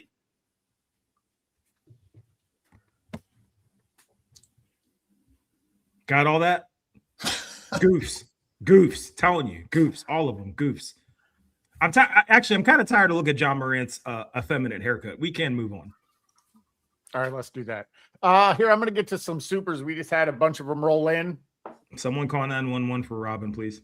Red Factor 216. I Stephen A. Smith actually tried to convince the public that Kevin Durant is better than Larry Bird. Bird's toughness alone clears KD. It's a joke. It is. And I was disgusted when he said that. Stephen A. Smith just becomes a bigger joke by the day. DDLI7CU coming through. Hard to have respect for anybody in current NBA except Brunson. Curry would add Wemby and Joker and a few others. LeBron comes last for sure. I'm not even sure. I guess if the panelists on that list, aren't as up on Wemby as I am. I feel like I brought him up a couple weeks ago, and you guys weren't as up on Wemby as I thought everybody was. I respect. I let it go because Cyberius really doesn't like him. I don't. Okay. What is it that you don't like about him, Wemby? I know what you don't like about Steph. What is it that you don't like about Wemby?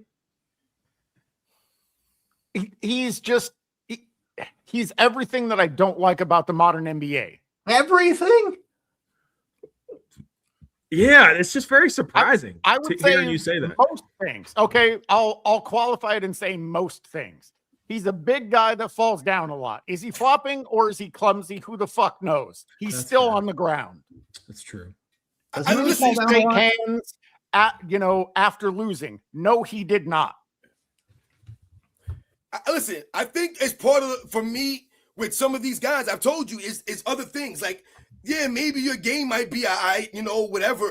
But maybe, like I said, you wear weird outfits to the games, or your personality is off. Like you're just a goofy ass dude. I'm grown up, man. I can't get behind some of these goofy ass dudes that don't grow up, that act the same year after year. So, when you talk about some of this stuff, man, yeah, Wembanyama, for example, it's not just about him or me having a problem with him necessarily, but it's about how he's promoted that I don't get. That's why I just don't get it. Like when they were saying about the alien stuff, I was getting aggravated with the alien talk because it was basically in reference to his height, but it really wasn't in reference to him being an actual alien and how you would think about an alien overall. You know what I'm saying? The same thing we talked about, with the promotion of Wembanyama. So they'll say, I've heard people say he's the first perfect big man. I can't get on board with these kinds of statements this early in his career. So you make me feel a certain way about how you're promoting him. Yeah, I want to see the guy do good. I'm not rooting against him. But at the same time, I can't listen to you tell me that he's the first perfect big man in NBA's history when the man hasn't sniffed playing 82 games once. Robin, can I ask you a question to that? I never knew your stance on this. Can I ask you a question to that? If he is not the closest to maybe the next potential face of the league, because I do think that's why the NBA puts him up there like that, to your point. Is there anybody that they should be like hoisting up there like that you feel like deserves it if you feel like Wemby does not? Which I agree with as you're saying it. Is there anybody that you feel like does deserve being hoisted and promoted like how he's being promoted? I don't have any problem with Wembanyama being promoted as the face of the league. That's not what this is about for me. I was just saying as far as how they promote him as already as one of the all-time greats already. Like, you talk about he was on that list by the Bleacher Report as far as the top defenders. He was like number 30-something already. Like, goddamn, this is what I'm talking about. Like, how are you already above guys that were out there doing it for years and years and years? How are you being called the first perfect big man after you only played 2 full seasons, right, and you were in the middle of your 3rd season and you still missed all these games? You're not the first perfect big man. I mean, like I said, we're making these stretches think about it. They were calling the Thunder before last year. They were calling them, oh my God, this team might be as great as Chicago Bulls in 96. They were out there pumping this team up already. Like they were going to win 3 championships in a row. So once again, that's my problem with this stuff. The historical aspect and perspective they try to put out there. What if Wemby breaks his leg this offseason and never plays another game again?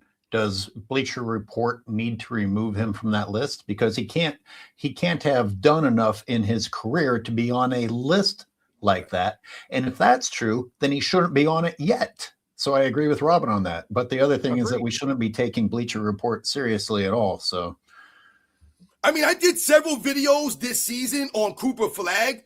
And I think I see some of you guys mentioning Cooper Flag in the chat. I think I might have seen Uncut Hoops actually, and some of you guys out there. Shout out to you guys in the chat who keep coming through.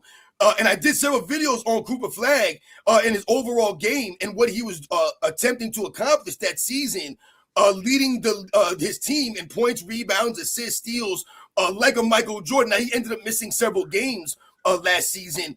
But when you talk about him being on the court, I told when people were starting to knock his production early in the season, I said the thing that I was most impressed with Cooper Flag is that he was available every game. He was out there playing every night. So much respect to him. I mean, even if you think about the Rookie of the Year battle between him and Constantinople last season, that's good for the NBA. That was good for the league last year.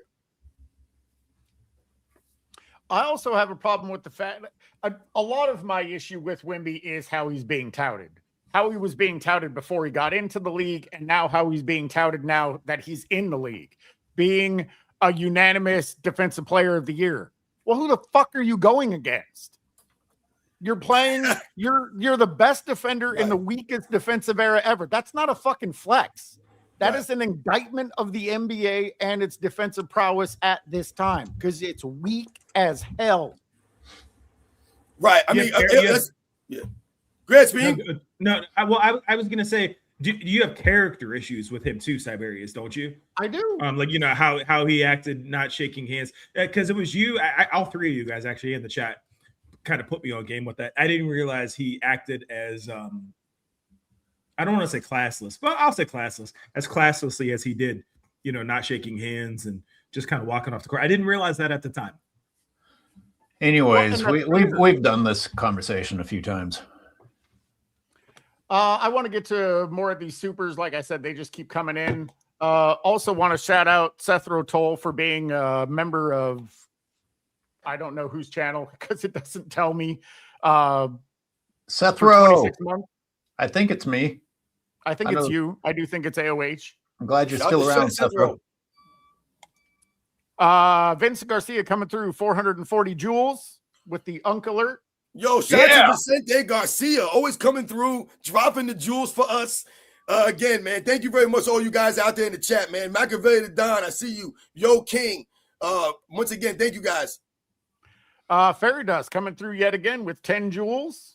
Fairy Dust. Sprinkling a little fairy dust on us. Okay, I got to move past that. Shout out to Woodage and King's Speech Row also. Oh, absolutely. Seeing you guys in the chat.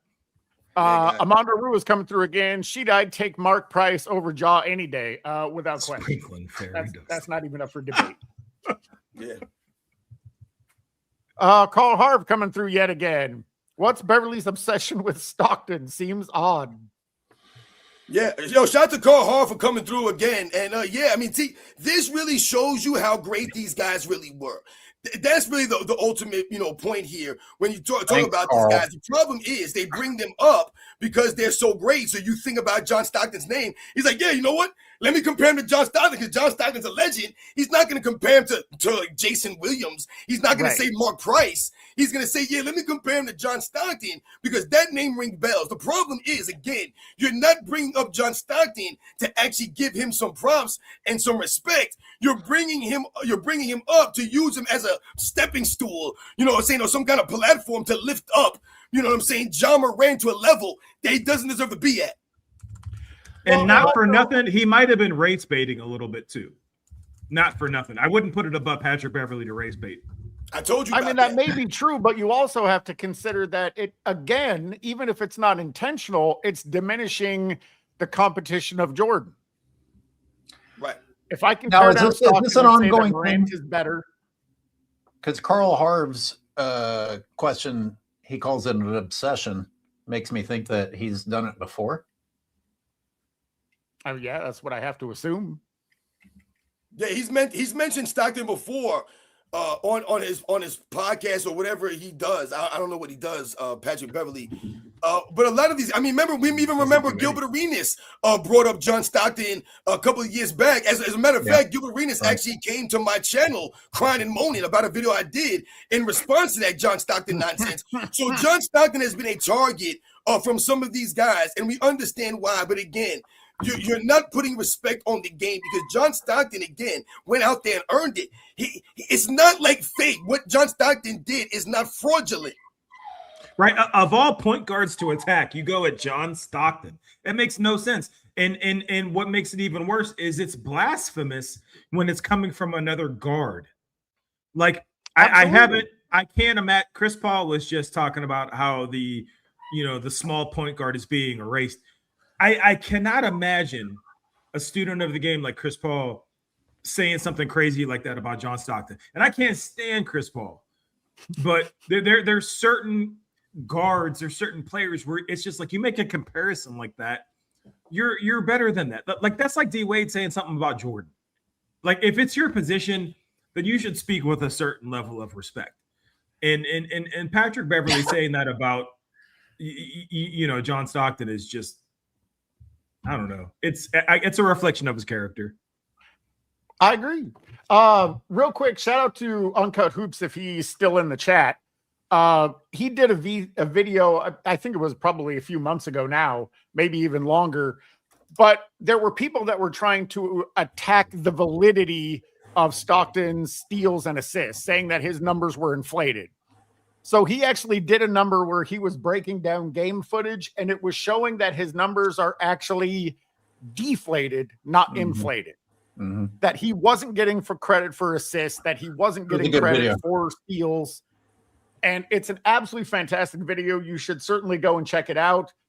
But there are people that are constantly trying to tear down Stockton and trying to say, oh, well, he was only able to do this because of this. Always putting a qualifier on it, trying to take away from what he did, the era that he did it in, and for the length of time at which he did it at such a high level. Right. Maybe, I mean, he's pretty stereotypically white looking, but I wonder if the real issue is that he criticized LeBron's path. He had the LeBron took a helicopter to the top thing. So he may have made himself a target because how dare you point out things that are real? That's very possible. No, you're right, LH, and that's a great point that you bring up as far as him saying, talking about the helicopter. That's very important, again, because this is part of the problem for the LeBron James fans. When you go on the offensive or the defensive in this instance against someone like John Stockton, and again, you try to attack his career. John Stockton's career is bulletproof, man. You can't talk about John Stockton and try to tear him down and talk about these things. When you mention longevity, and you talk about how long John Stockton played, he didn't just play for a long time. He played consistently. He was always there. LeBron James has played for a long time, but he ain't been there consistently. He missed a lot of games, man, on that back half of that career. You guys see I did a video on this. You guys see the footage when Chris Webber intentionally laid John Stockton out and hoping to intimidate him? Yes. And Stockton caught his breath and then hopped back up. But you can see Stockton for a second on the ground, like, God damn, that was a fucking hit. But he got right back up, And today's player. Apparently, what happened after that is he patted him on the ass and said, "Nice screen." Yeah. Which just and look at all the thunder out of you knocking him on his ass. And look at John Stockton. He's built like every man. Like you don't hear about him spending $7.6 billion a year on his body and him being at the gym at 5:16 in the morning. The dude just looks like a dude, right? And just, by the way, led the league in steals, assists, would have a ring. So, yeah, I wouldn't say bulletproof. The only reason he's not bulletproof, Robin, is because of the greatest player of all time, which, again, speaks to the further greatness of Michael Jordan. Listen, it's bulletproof in the regard to what I'm saying as far as John Stockton being a legend beyond reproach. I don't want you to yell at me also. No, I'm just joking. I'm just messing with you. No, I'm just saying, that's the point that I'm making about John Stockton. Like, it's actually laughable that people are actually trying to bring up John Stockton in a negative way. It doesn't make any sense. Like you said, he was an everyman when you talk about how his looks were. If you think about the 92 Dream Team, I remember John Stockton telling that story. he was walking around with his family in Barcelona, in the city, and this woman was walking by him, and she asked him if he was American, and she asked him where he was from, and blah blah blah. And she was wearing the 92 Dream Team T-shirt with all the characters of the 92 Dream Team. And he actually pointed to the shirt she was wearing and said, "That's me right there." And no one knows John Stockton. Like, do you think these other guys could walk around? You think Michael Jordan could walk around the city and no one, oh my God, who's this dude? No, man, that was John Stockton, unassuming again. But like you said, he just showed up to work every day, man. He was just there. I said the same thing all the time when I go watch. You turn the freaking game on. If the Utah Jazz was supposed to play, John Stockton was going to be there. And you know who's going to be there next to him? Carl freaking Malone. Yep. I saw Meg K mentioned Stockton being willing to set screens on gigantic people. Yep. And when Pat Bev talks about just swapping Ja into there, that's part of the game, Pat Bev. Do you think Ja's going to get in there and set good screens? Absolutely not. That's another great point, man. That's a true professional, John Stockton. These are the kinds of things that we talked about. That's why Gary Payton will mention those kinds of things in his Hall of Fame speech about John Stockton, the competitive John Stockton, and how tough it was to go against John Stockton, man. I mentioned all those point guards from the 80s into the 90s that John Stockton competed against, man. He went against the best of the best of the best, man. We're talking about the Magics, the Isaiahs. He went against guys like Jason Kidd. He went against Gary Payton. He went against all of these guys out there, man, in their primes, man, at their peaks. He went against them dudes, man. Last thing I'm going to say about Stockton before I move on is Stockton missed 22 games in his career. Ja Morant missed more than that last season. God damn. That's crazy. The man played 72 games in the last 3 seasons, Ja Morant. That's all that needs to be said. Also, Stockton got in a fucking car wreck and still played. Yep. Yeah. Does the player actually being on the court register with you, Pat Bev? Is that important? Apparently it doesn't. Anyway, Red Factor. John Stockton played 82 games for at least 16 years. Also, one of the years, 95, this shortened season, he still played all 52 games or whatever it was. So 17 times he played all available games to him. Ja is barely available for a full season. I'm taking Stockton on availability alone. We struck a nerve, or Pat Bev struck a nerve. The Stockton topic has struck a nerve with people. Vincent Garcia coming through yet again. Thank you, sir. Harper over Wemby is my hot take. Wemby is ass. Hey, yeah, I like Harper. I like Harper's hair in particular. I like that comment. A shout out to Vicente Garcia. Yeah, Harper was very impressive during that finals. Yeah. Import AI coming through with the 10 joules and a happy poop. That's why I laughed earlier. 10 joules will get you a happy poop. Get you a happy poop. All right. John Freeman coming through. Welcome and thank you for John Freeman with 10 joules. Right, yo, shout out to John Freeman. Thank you. Damn. Sleepy Audi. I'm not S7, whatever, however you pronounce that. Sleepy coming through with 800 joules.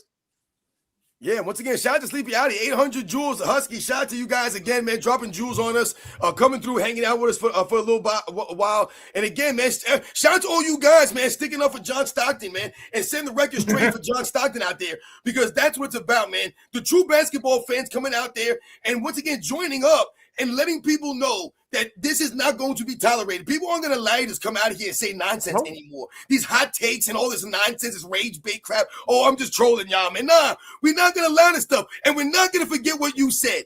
So you're going to come out here on the microphone and say some nonsense?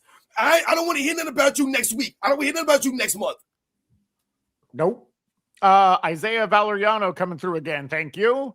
They capping Stockton because Beverly can't admit the fact that a plumber is better than him.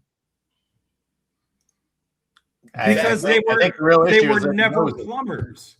He knows they were never plumbers. That's the issue. Like, we let JJ Redick's sorry ass call former great players plumbers, and for whatever reason, it stuck.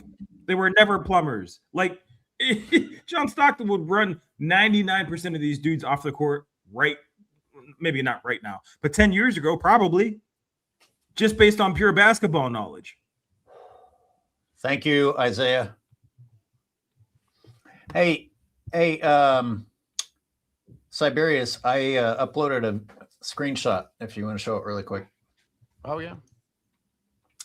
So we were talking earlier about Shaq's lack of work ethic, and yet there was a point in his career that mofo looked like this. And he's over 300 pounds and a muscular dude.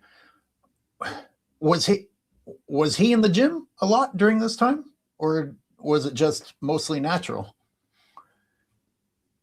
He didn't look like that. He didn't look like that when he came in the league. That's for sure. No, he did not look like that when he came in. No, Shaq was into exercise and exercising and things like that, but it wasn't to the degree that we talked about, to squeeze everything he could have out of his potential. No. And that's really what we reference, when Shaq went Hollywood and, started to focus on other things. I think he's lost focus on the training and the diet. I think the diet was ultimately what the downfall with Shaquille O'Neal was sure. When we talk about, remember, exercise and nutrition go hand in hand, like my man AOH knows. I do know. People just can't stop putting shit in their mouth. That temporary bit of enjoyment rules out all the consequences that they will face. Hey, and if you're rich and you can go to a fancy restaurant every night, I guess Shaq chose food over career. Yeah. I mean, once again, Shaquille O'Neal was an amazing athlete, man. Like I said, I remember when Shaq came in the league, it was very impressive what Shaquille O'Neal could do in the basketball court. I mean, he was exciting. Like I said, he had the charisma. I mean, we've said this numerous times, but I feel like sometimes when we think about how Shaq has been over the last 5 years or so, he's become, like we've said, very sensitive and kind of like unbearable at times as far as the things that he said. But make no mistake about it. When people talk about these guys being bigger, stronger, faster today as opposed to, 10, 20 years ago or whatever they want to say, someone like Shaquille O'Neal and, what he could do on the basketball court that size, I mean, guys, insane stuff. Shaq had a TV show called Shaq Versus in which he engaged in multiple sports, and he did a pretty damn good job for a dude his size to just be able to go from sport to sport and not look like a fucking fool. I mean, this guy had agility and height and weight. Yeah, he did. And Shaq had a little bit of a nastiness to him also. Yeah, but if he didn't have just that little piece of him that needed to be liked and loved, we're having a way different conversation about him now. If he had matched Kobe's work ethic, I mean, I think that's a real quick Cyberius. I think that's a big piece of it. Is he never aligned with Kobe's work ethic, and that made it that much worse because Shaq half-assing it got them, where they were. Imagine if he just gave a little bit more effort and got to where Kobe was work effort wise. No, I completely agree. If you put Kobe's work ethic into Shaq, I think we're having a different conversation about who the greatest player of all time is. Easily. And that's the gift and the curse for someone like Shaquille O'Neal in the regard that, Kobe Bryant was never gifted on the level of Shaquille O'Neal as far as the physical attributes and what, they were given genetically when we talk about Shaq versus Kobe. So in that regard, Shaq rests on his laurels, right? Like we mentioned, Shaq was so dynamic and could do such crazy things. And he really was great from the minute he stepped on the court that he started to believe and drink the Kool-Aid, right? Read the newspaper clippings, so to speak, like they would say. That's what ultimately Shaq did. For a lot of the great players, that's sometimes what separates them by such a slim margin. That's why, Michael Jordan doing and having the work ethic to match the physical gifts and the genetics that he was blessed with on top of it, it really put him to another level. Shaq not having Kobe's work ethic, we said, really would have put him over the edge, but him not having that, it doesn't make him lesser. It just means and hurt him overall in what he achieved. But Shaq was still great and achieved a lot. Isaiah Valeriano coming through again. Shaq wanted rings. Yeah, onion rings. That man sold diabetes and continues to sell diabetes in a can to every young black kid in America. Shaq is for sale. He is Cyberius, you said this last week. I said it the week before that. He is by far the most for sale athlete in the world. And it is weird because he is the most dominant force in the history of basketball I've ever seen. But he is a shell of a man. I mean, listen, he's a businessman. We talk about Shaquille O'Neal. I mean, he's even made comments about how his kids are not going to get anything, or he's whatever. His money is his money. It's not his kids' money, and these kinds of things. And Shaq, I believe, was one of the first investors in the ring cameras and that kind of technology. Yeah. So Shaq has been a businessman. He's been a step ahead about a lot of this stuff. I remember when he took over Papa John's, after Papa John's was going downhill due to those racial things, and Shaq stepped in and tried to squash out the racial problems that Papa John's was dealing with. So Shaq is ultimately a businessman. He's done a lot of good things for people. You've seen and heard the stories of Shaquille O'Neal going to some of these establishments and buying everything that was on layaway for people. And I saw a story when Shaq was, in some store and some guy was trying to buy an engagement ring for his wife. And, Shaq, dished out the money for the guy to get the engagement ring or, whatever the case is. So, I mean, not saying that Shaq is the greatest humanitarian or greatest human being in the world. But again, someone like Shaq, the money is something that's important to him. He's going to go out there and try to make that money. He's done some good things, though. I mean, can't be denied. He's done a lot of great things, Shaq. Absolutely, man. He absolutely has done a lot Shaq. of good things. Yeah, he has. Import watched that Versus series and says he even swam against Phelps. I didn't know that. Jesus. Wow. Yeah, I remember the preview for that. I remember that going on back in the day. That's actually true. Once again, shout out to you guys in the chat for coming through and adding to the live, man. That's actually true. Yes. That's a wide range of different sports he had the nerve to take on. Yeah, man, but LeBron James is absolutely. golfing. Yeah, but LeBron is golfing. That's way more impressive. Like when they talk about LeBron James maybe playing football, I could really see Shaq out there in the NFL back in the day, man. When he first came in the league and he was doing his thing, Shaq could have been dangerous out there in the football field, man. Like I said, Shaq had a nasty streak to him, a nastiness to Shaq, man. He was no slouch out there on the basketball court, man. Nope. KD Ladner, I don't know why it won't let me reply directly to you, but asked about my video about LeBron taking the technicals from his teammates in order to get to the scoring title faster. And I just put in the chat what the title of the video was since you asked. Oh, I like that title. That's a good title. Classic LeBron James. You know what would be really interesting, and I know this is probably impossible to do, if someone could actually go back in the annals and check all the points that LeBron James accumulated off of technical free throws in his career. It would. I think in my video I included how many he would have had if he wasn't such a terrible free throw shooter. Wow. Right. You know what would be another interesting thing, LH, to dig into also, if you could actually break down, if someone actually could find out how many of those instances LeBron James was on the court with a player that was a much greater free throw shooter than him. Oh, like always. Right. Exactly. He was the worst. He was the worst every season. Right. I'm not joking. Always.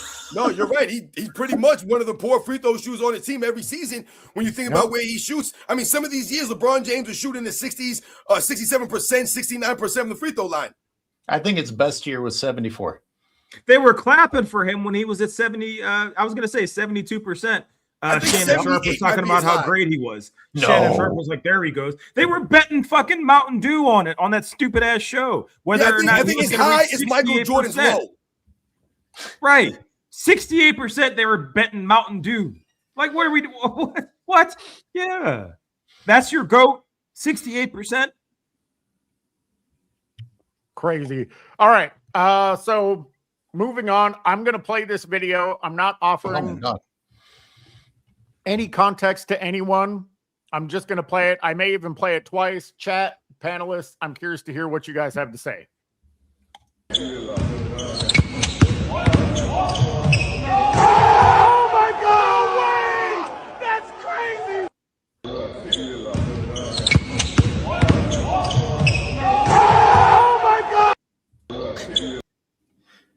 All right, so I'm curious what people think about that clip. Who's guarding him? It doesn't matter. It's a black man. It's a black dude. That's what AI sees. All right. I mean, listen, this is what I'm talking about. See, this is the problem with a lot of this stuff. This video footage, the film that we see that gets released, right? You know, they pick and choose what they want you to see, how they want you to see it. And again, no one's denying that LeBron James could dunk the basketball. This is great for LeBron James, man. No doubt about it. He's going to have plenty of dunks next season. This is not the problem. I want to see LeBron James doing defensive sliding drills. That's what I want to see. You want to make me impressed? You want to color me impressed? Show me some video footage of LeBron James bending his knees, sliding his feet on defense. That's what I want to see LeBron James doing. I want to see LeBron James playing all 82 games next season. That's what I want to see. I want to see LeBron James get across half court. Don't show me LeBron James playing half court basketball. I want to see LeBron James get across half court. Robin, let me tell you what's funny about that video, okay? Travel's what's funny about this video? I love that comment. Yes, Robin. Travel's yes, it's AI. Robin, come back from your muscle ups. Yeah, even in AI, this fucker travels. Even in AI. So the reason I wanted to bring this up was there's a couple reasons. We talked maybe about an hour ago, about how basketball fans are going to tell you how it was, and maybe, well, AOH is older. He might not be here in 10 years, but the rest of us will be here. We may or may not be here to tell you about it. This is a fake ass video, right? Like, we all know that. But 5-6 years from now, 5-6 years from now, they might not know that this is fake. A, and B, whoever created this, I'd love to know what prompt they put in and whether or not they included that he travels. C, they gave him a fresh ass lineup. His hair has never looked that crispy. It's never been that painted. So my question is were these prompts put in to AI to create it this way? Or is this how sick it really is out here? He's not that quick. My critique is still valid. He's not that quick. That was the first giveaway. Yep. That's a huge red flag. Yeah, really. Yeah, maybe. Yeah. So are you asking Speam if they intentionally included the travel to make it more realistic? Yeah, like, was it intentional or not? Yeah, no, he travels worse than that. It was still not realistic. See, they won't put no AI version of LeBron James playing defense, sliding his feet. Like I said, you show me them drills. You show me LeBron James going out there and hustling. Remember, we mentioned before on these lives, when they told on the Lakers about them getting rid of the shoot-arounds and, taking things away from practice for LeBron James to help him out. Again, are you going to be really practicing during the season when you're flying in on your helicopter for every game? When you're not living in the city you're supposed to be playing in? Are you going to be available for those practices? Are you going to be there on the court, your teammates? Are you really going to be putting the work in? Damn, the videos, like I said, man, I don't care what he's doing on these damn videos. We saw Ben Simmons not too long ago knocking down some three-pointers in a video. Hey, shout out to Casual Gamer real quick. Sorry, AOH. Let me talk my shit real quick because I did just drop a video about this. Okay. What kind of greatest of all time has a – I got to not swear. I got to stop swearing. Has a stunt double doing basketball plays in a movie that has nothing to do with basketball? I'm actually really upset that I saw that video you made because I had no idea that horrific movie. Isn't that wild? It was a secret tribute to LeBron James. Disgusting. Wow. That was something else, dude. Look at this practice video. I mean, according to AI, LeBron James thinks it's worthwhile to start dyeing his beard again for practice. Yes. He doesn't even wait for regular season to start dyeing his beard again, according to AI. I want to make sure the dudes think I look like I have a nice full dark beard. I'm sorry. Go back to your house party video. Boy, that shit depressed me though, Speam. For anybody that's never seen that piece of shit movie, you should, only for the basic fact that there's a whole you should steal it. Find a way to steal it if you can. No, don't watch it. Or watch my video. But either way, you watch a movie about a house party, you think there's no reason to ever play basketball, except unless LeBron James pays for the movie and then you play basketball. Check that out whenever you get a chance. Check my shit out. Follow my channel. Right. Hey, one of you guys, Cyberius, was it you that pointed out that LeBron is the only player allowed to have a company, a production company? A production company. What he was was that grandfathered in? Grandfathered in. Of course. What the fuck have they not grandfathered in? Yep. Just he was taking steroids before he entered the league. It's grandfathered in. Oh, right. Yeah, right. Yeah. My Legion 24 steroid answer is the steroid answer almost every week is that they will just change. They'll classify that particular steroid that he gets tested positive for as legal prior to releasing the results. They're like, well, that one isn't so bad, even if it is the number one. Crab dribble steroid.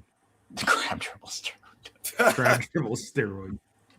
I completely believe that. They'll just say HGH is, was never banned, or he was also grandfathered in. Well, I think that circles back to something that actually AOH, you and Robin brought this up, I think today. It circles back to, okay, well, even if he is busted, what does the consequence look like? So, I mean, if you strip him of his rings, okay, is that a fair consequence? To me, no, because he's still profiting off of cheating, right? But then it's like, well, maybe there are a bunch of athletes that do that. The difference is they're not in our ears 24/7 talking about how they don't cheat the game. Again, none of us would give a shit if that wasn't the case. Carl Harv's comment about show footage of him hitting shots in practice, which would clearly be AI, made me think, there won't be long before they just redo those clips of him in China missing everything, and they'll just change history. Hey, LeBron, Yep. wow, LeBron nailed everything. Right. 11 in a row. That's a good one, LH. You're right about that, man. That would be It's scary. diabolical. Because Hey, that would it is literally scary. be If we rewriting and don't- editing history, and we would have all witnessed the originality of it, what actually happened. And we could all say, like, nah, man, we know what happened. We were there for the truth. We saw what happened on that damn video footage. That man went across all that damn water. He went all the way out there, deep-ass trip, all the way to promote yourself. You weren't promoting something else. You weren't promoting a sports drink. You weren't promoting you were promoting yourself. Forever King. And you went out there and goofed it up for yourself. Yeah. Robin, it's really scary. If you don't want to believe in reality, you don't have to. And AI will present you with your alternate version of reality. Yeah. Total Recall. That's Speam, the- I that's hope such a I'm great on. reference. Do the same thing for you. That's such a great reference. Damn. That's where we at right now with this stuff, man. I told you, they're going to tell us Holy all of a sudden shit, that we that's was such never a on good Mars. reference. Yeah, but these young ass kids, they probably think you're talking about the remake. Because they're probably are. idiots. Which is I'm crazy. talking about Arnold Schwarzenegger. Yeah. Damn, what a great reference. Good for you, Robin. Oh, you know I'm the movie guy. No, I'm the movie guy, but you're the push-up steroid guy. I'm the old 80s movie guy. guy. I don't Yeah. watch new movies. Because they're ass. And we can go down that road. I tried to watch Masters of the Universe. I made it 12 minutes in and turned it the fuck off. Shame on you for trying.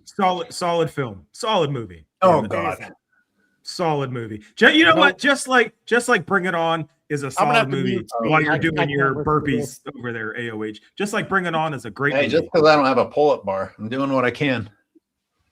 Doing your sumo squats. Hey, squats are really important. I'm not saying nothing. Yeah, We- I'm not even going to disrespect my man Dolph Lundgren and watch the new Masters of the Universe. I'm not even going down that road. Frank Langella as Skeletor in that one Masters of the Universe. I'm not going down that road. That was the ultimate sports and fitness rants answer to that. That was exactly Shout out to the 80s and Dolph Lundgren. Yeah. Shout out to Dolph Lundgren. That's right. That's the response. Boy, that actually probably made it into, that was probably late 80s, wasn't it? The Dolph Lundgren one? Yeah. Yeah. I think like 86, 87.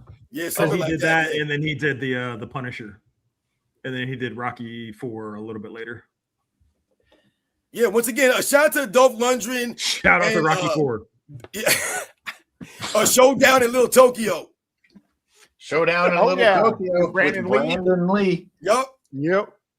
Classic. Man, talk about a tragedy. Yeah. Seriously. Word. There's peace supposed to to the finish pro. rants. Can you read this super? Yeah, absolutely. A shout out to Breezy Wulong 33 for coming through. Thanks, Robin, for responding to my question on who's more impactful to the game between Russell and Jordan. Love your workout vids as well. Thank you very much, Breezy Wulong. I appreciate you coming through supporting the live show. It means a lot, man. I try to respond to a lot of you guys in the comment section of my videos and the supers that people send. I try to do people requesting videos. And sometimes I know it takes a little bit of a time for me to get back to some of you guys. So forgive me, but I always try to respond to a lot of you guys. So I appreciate the support again. Breezy Wulong. Well, we got through everything on the list. So, Well, I mean, I'm certainly, you know, I'm always down to keep going, but I don't have anything else left on the agenda. I got to go. All right, All yeah, right. man. I mean, Well, we then- went for 2 hours. I mean, I think it was a great show. It's a It's good a good time. show. It's a Good good time show. to call it. Yeah. Good stuff, guys. Any of you guys have any last words before we shut it down? Nope. Yeah. Happy anniversary to Miss AOH. We're going to go out. Nice. Oh, word. Congrats. Oh, you guys are gonna go get your Romance in the Stone on? That's great. Romancing the Stone. Jesus. Yo, that's a great Robin movie got right it. there. Hey, Robin man. got Shout out it. to Yep, Romance Robin in the got Stone. it. Shout out to I know Matthew what it Robin is. and Michael Douglas. Hell Thank yeah, you. man. Thank you. Yep. Gonna Yo, go hang man, out in the yo. jungle. Flip that by. Gonna go party in the jungle looking for gems and shit. You And ain't they get had it. the Damn. sequel, A Jewel of the Nile. Once Yeah. again, man. Shout out to Alan? my man Speam for mentioning Romance. Thank in the you. How Stone. you not get my gems joke? Damn. Yo, my dad had that movie on VHS tape back in the day. Again, man, shout out to all you guys, man. It was a great Wednesday live show. Again, I appreciate doing this with you guys on Wednesdays. Thank you to my man Cyberius, Speam, the Zarda video footage. Congratulations. I hope you guys enjoy your night tonight, man. Shout out to Miss AOH. And again, man, thank you very much, guys. Again, man, you guys know the deal, man. I'll catch you guys on the next one. Later, everybody. Team, Thank any you. last words? Deuces. No, absolutely not. All right, get the fuck out then. AOH. Deuces. Mm-mm. All right, then we will leave it there. Hey, happy anniversary, thank you everybody in the AOH. chat. Thank you so much for all the supers. And AOH is already gone, so fine, we're leaving. Deuces. All right, guys.